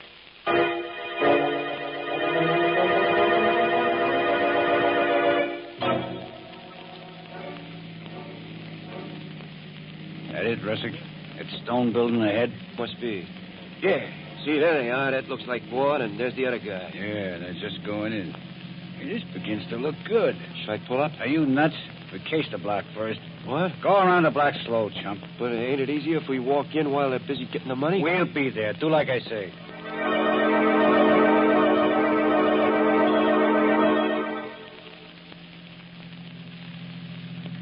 Okay. Pull up right in front of the door. Right in front? That's right. So as I can cover you in the entrance while you go in. Me? You heard me, Russick. Get going. Right. Now walk right up to the door and stand beside it. I'll keep you covered with the sawed-off. Okay. Wait. Hold it, Russick. Drop that gun. Cops, huh? Well, you asked for it, Russick. You all right, Russick? Huh? Yeah. Shot mystery.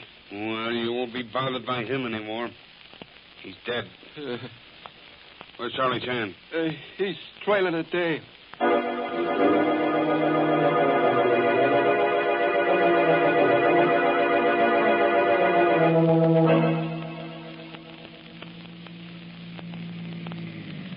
Evil woman has gone inside house. Pray that trailing her proves fruitful in quest for honorable sister. Park car here, son. All right, Dad. Be quiet. Come, let us investigate. Okay, Dad.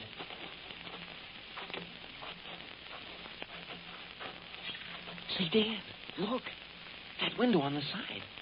There's a light. Approach him cautiously.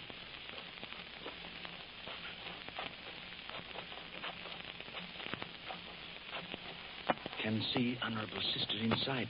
Is handcuffed to chair. Gee, Dad, what are we going to do? Should I take the car and get help? No. Wait, son. Have plan. Go to car. Drive up to front of door with much clatter. Okay, Dad. Humble father will remain here to make sure no harm befalls honorable sister.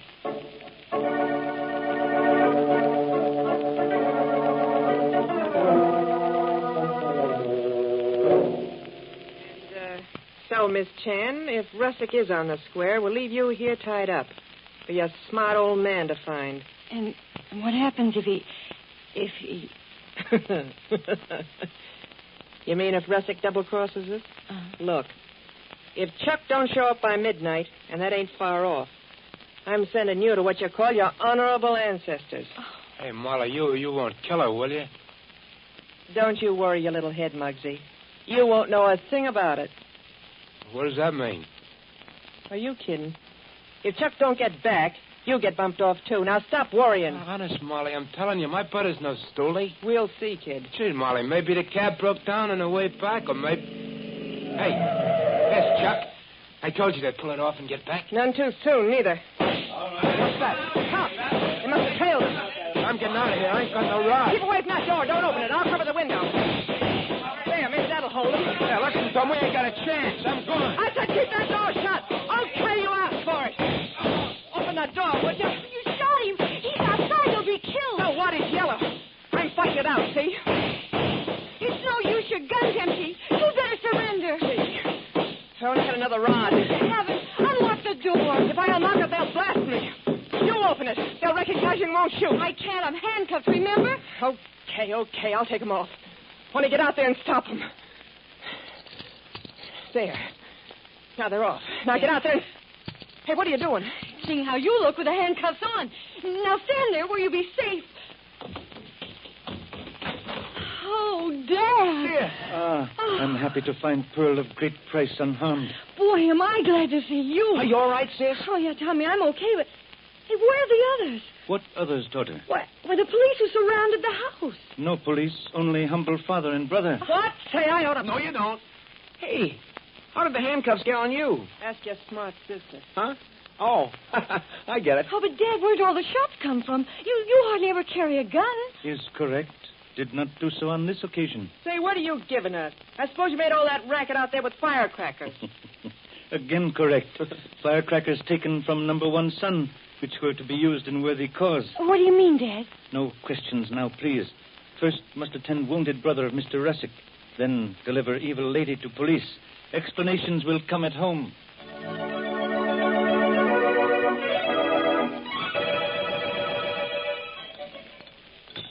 Some more tea, Dad? Palate says yes. Stomach says no. Gee, Captain Flannery sure was pleased when we turned over that Molly dame, huh, Dad? He thought you were great on this case. I'm deeply grateful to number one son for assistance. Oh, it was nothing. Also deeply grateful for brave assistance of Mr. Russick and Mr. Vaughn. And don't forget Sis here. Oh, cut it out, Tommy. No, I mean it. She was wonderful, wasn't she, Dad? Yes, son. How wonderful I did not realize until I thought I might lose her. Fate turns on small wheels.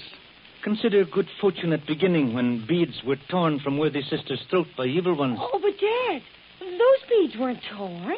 Explain, please. Oh, gosh, your daughter's inherited a little of her father's ability. I dropped those beads deliberately. Number one daughter causes humble father deep pride. Thanks, Dad. But tell me, what about those firecrackers? In case of firecrackers, must admit fortune smiled kindly on humble father. Took them from honorable brother who held same in safekeeping for neighborhood children. Yes, sis. The kids were going to use them to sell war bonds. Well, I guess they won't be too disappointed. Chinatown will sell its quota without fireworks. Yes, son. And humble father will do his bit. With share of reward from bank, will purchase bond for each firecracker exploded. Gosh, Dad, then this war bond drive will really go over with a bang.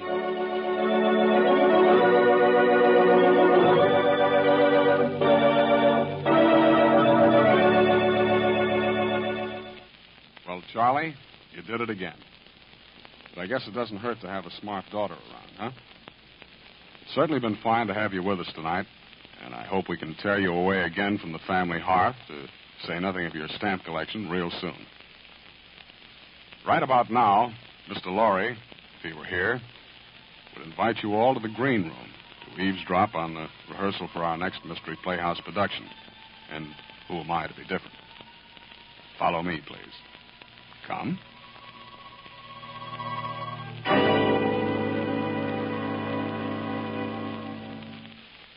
Darling, don't be so self-conscious. I never said any such thing about the corn that comes out of your typewriter. Tailor-made for you, my precious. Oh, no. You're thinking of the precious Mr. Warren, our leading man, the ambulatory werewolf of the megacycles. Don't be bitter, Bernhardt. Jeff will write you fatter parts when you can handle them. Say, I was playing leads when you were a stand-in. Now, lay off, Alma, will you? Look, you've all worked together so long you've got your private lives mixed up with the characters you're supposed to be playing. 3 minutes, time, Jeff. Okay, Ed. Check master control to see if we're getting the air on time. I'll check, but it looks like we've got the channel on the nose. Okay, Ed. Now, as you were saying, I was Jeff... saying that if you can't keep your petty jealousies outside the studio, I'll have a new cast. What about our public, Jeff? They won't like that. Listen, they'll explode your irreplaceable illusions like a toy balloon. And what about our contract? Read your cancellation clause and don't start anything you can't finish. What about our subordinate characters, Jeff? Are we also on the griddle? Yes.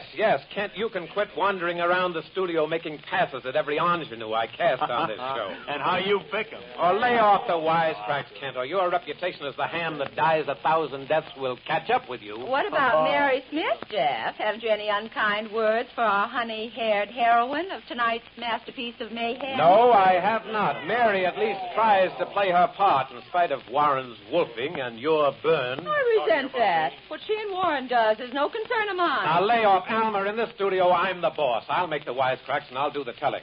Outside, you can beat each other's brains out for all I care. Jeff, I can take care of myself. Not when it comes to Warren the Wonder Man, Mary. Don't worry about me, Now, Joe. pipe down, Kent. Look, Mary, just play your part. You're new to radio, but you're good. Don't let these technically perfect mic monkeys tell you differently. Yes, dear, and don't fall for Jeff's private lessons in emotional acting. Yeah, Mary, beware. Take care. We're an odious aggregation. And directors never collect etchings or go to Atlantic City. It's abstracts this season, darling. 1 minute to go, Jeff. Okay, now, Cass, there's nothing the matter with this show that you can't remedy if you just forget your personal differences for the next 30 minutes. Now, snap out of it and let's go. Hey, say, Mr. Tyner, how about the sound, that shooting spot in the phone booth? That's okay, but keep that gun away from the sound mic or you'll blow us off the air. Okay, and, Mr. Tyner, thanks for standing up for Mary. Well, she's a good kid, Pop. Why doesn't she let on that she's your daughter? Oh, she wants to make her own way in radio. Not that I could do much to help her. Well, she will, Pop. 20 seconds there, time, Jeff. Okay, gang, I'm going in the control room. Stand by and make it good.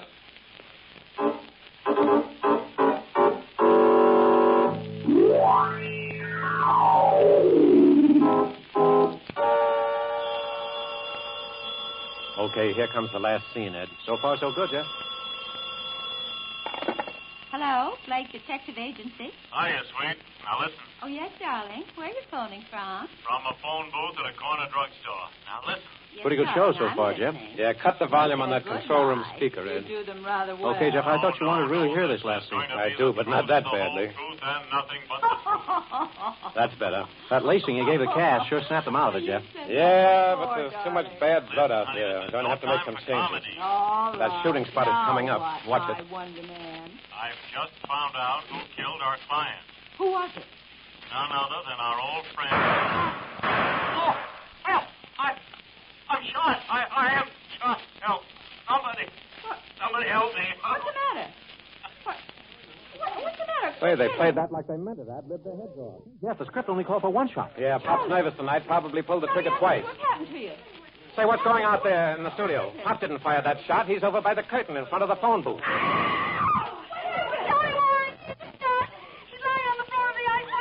Ed, cut the show. I'm going out there to see what goes. Tell Master Control to pipe in the standby orchestra.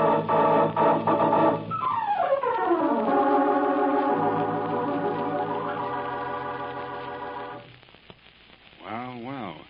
Looks like actors are expendable, too, doesn't it? This one certainly died in the line of duty. Right in the radio studio, script in hand. Probably the best scene he ever played. So much for snide remarks.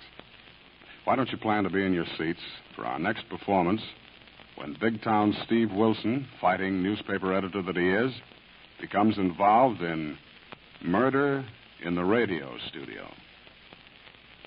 Peter Lorre is our regular mystery master of ceremonies, and he'll be back on the job soon. But for now, this is Sergeant X closing the doors of the Mystery Playhouse and saying for him, good night. Sleep tight.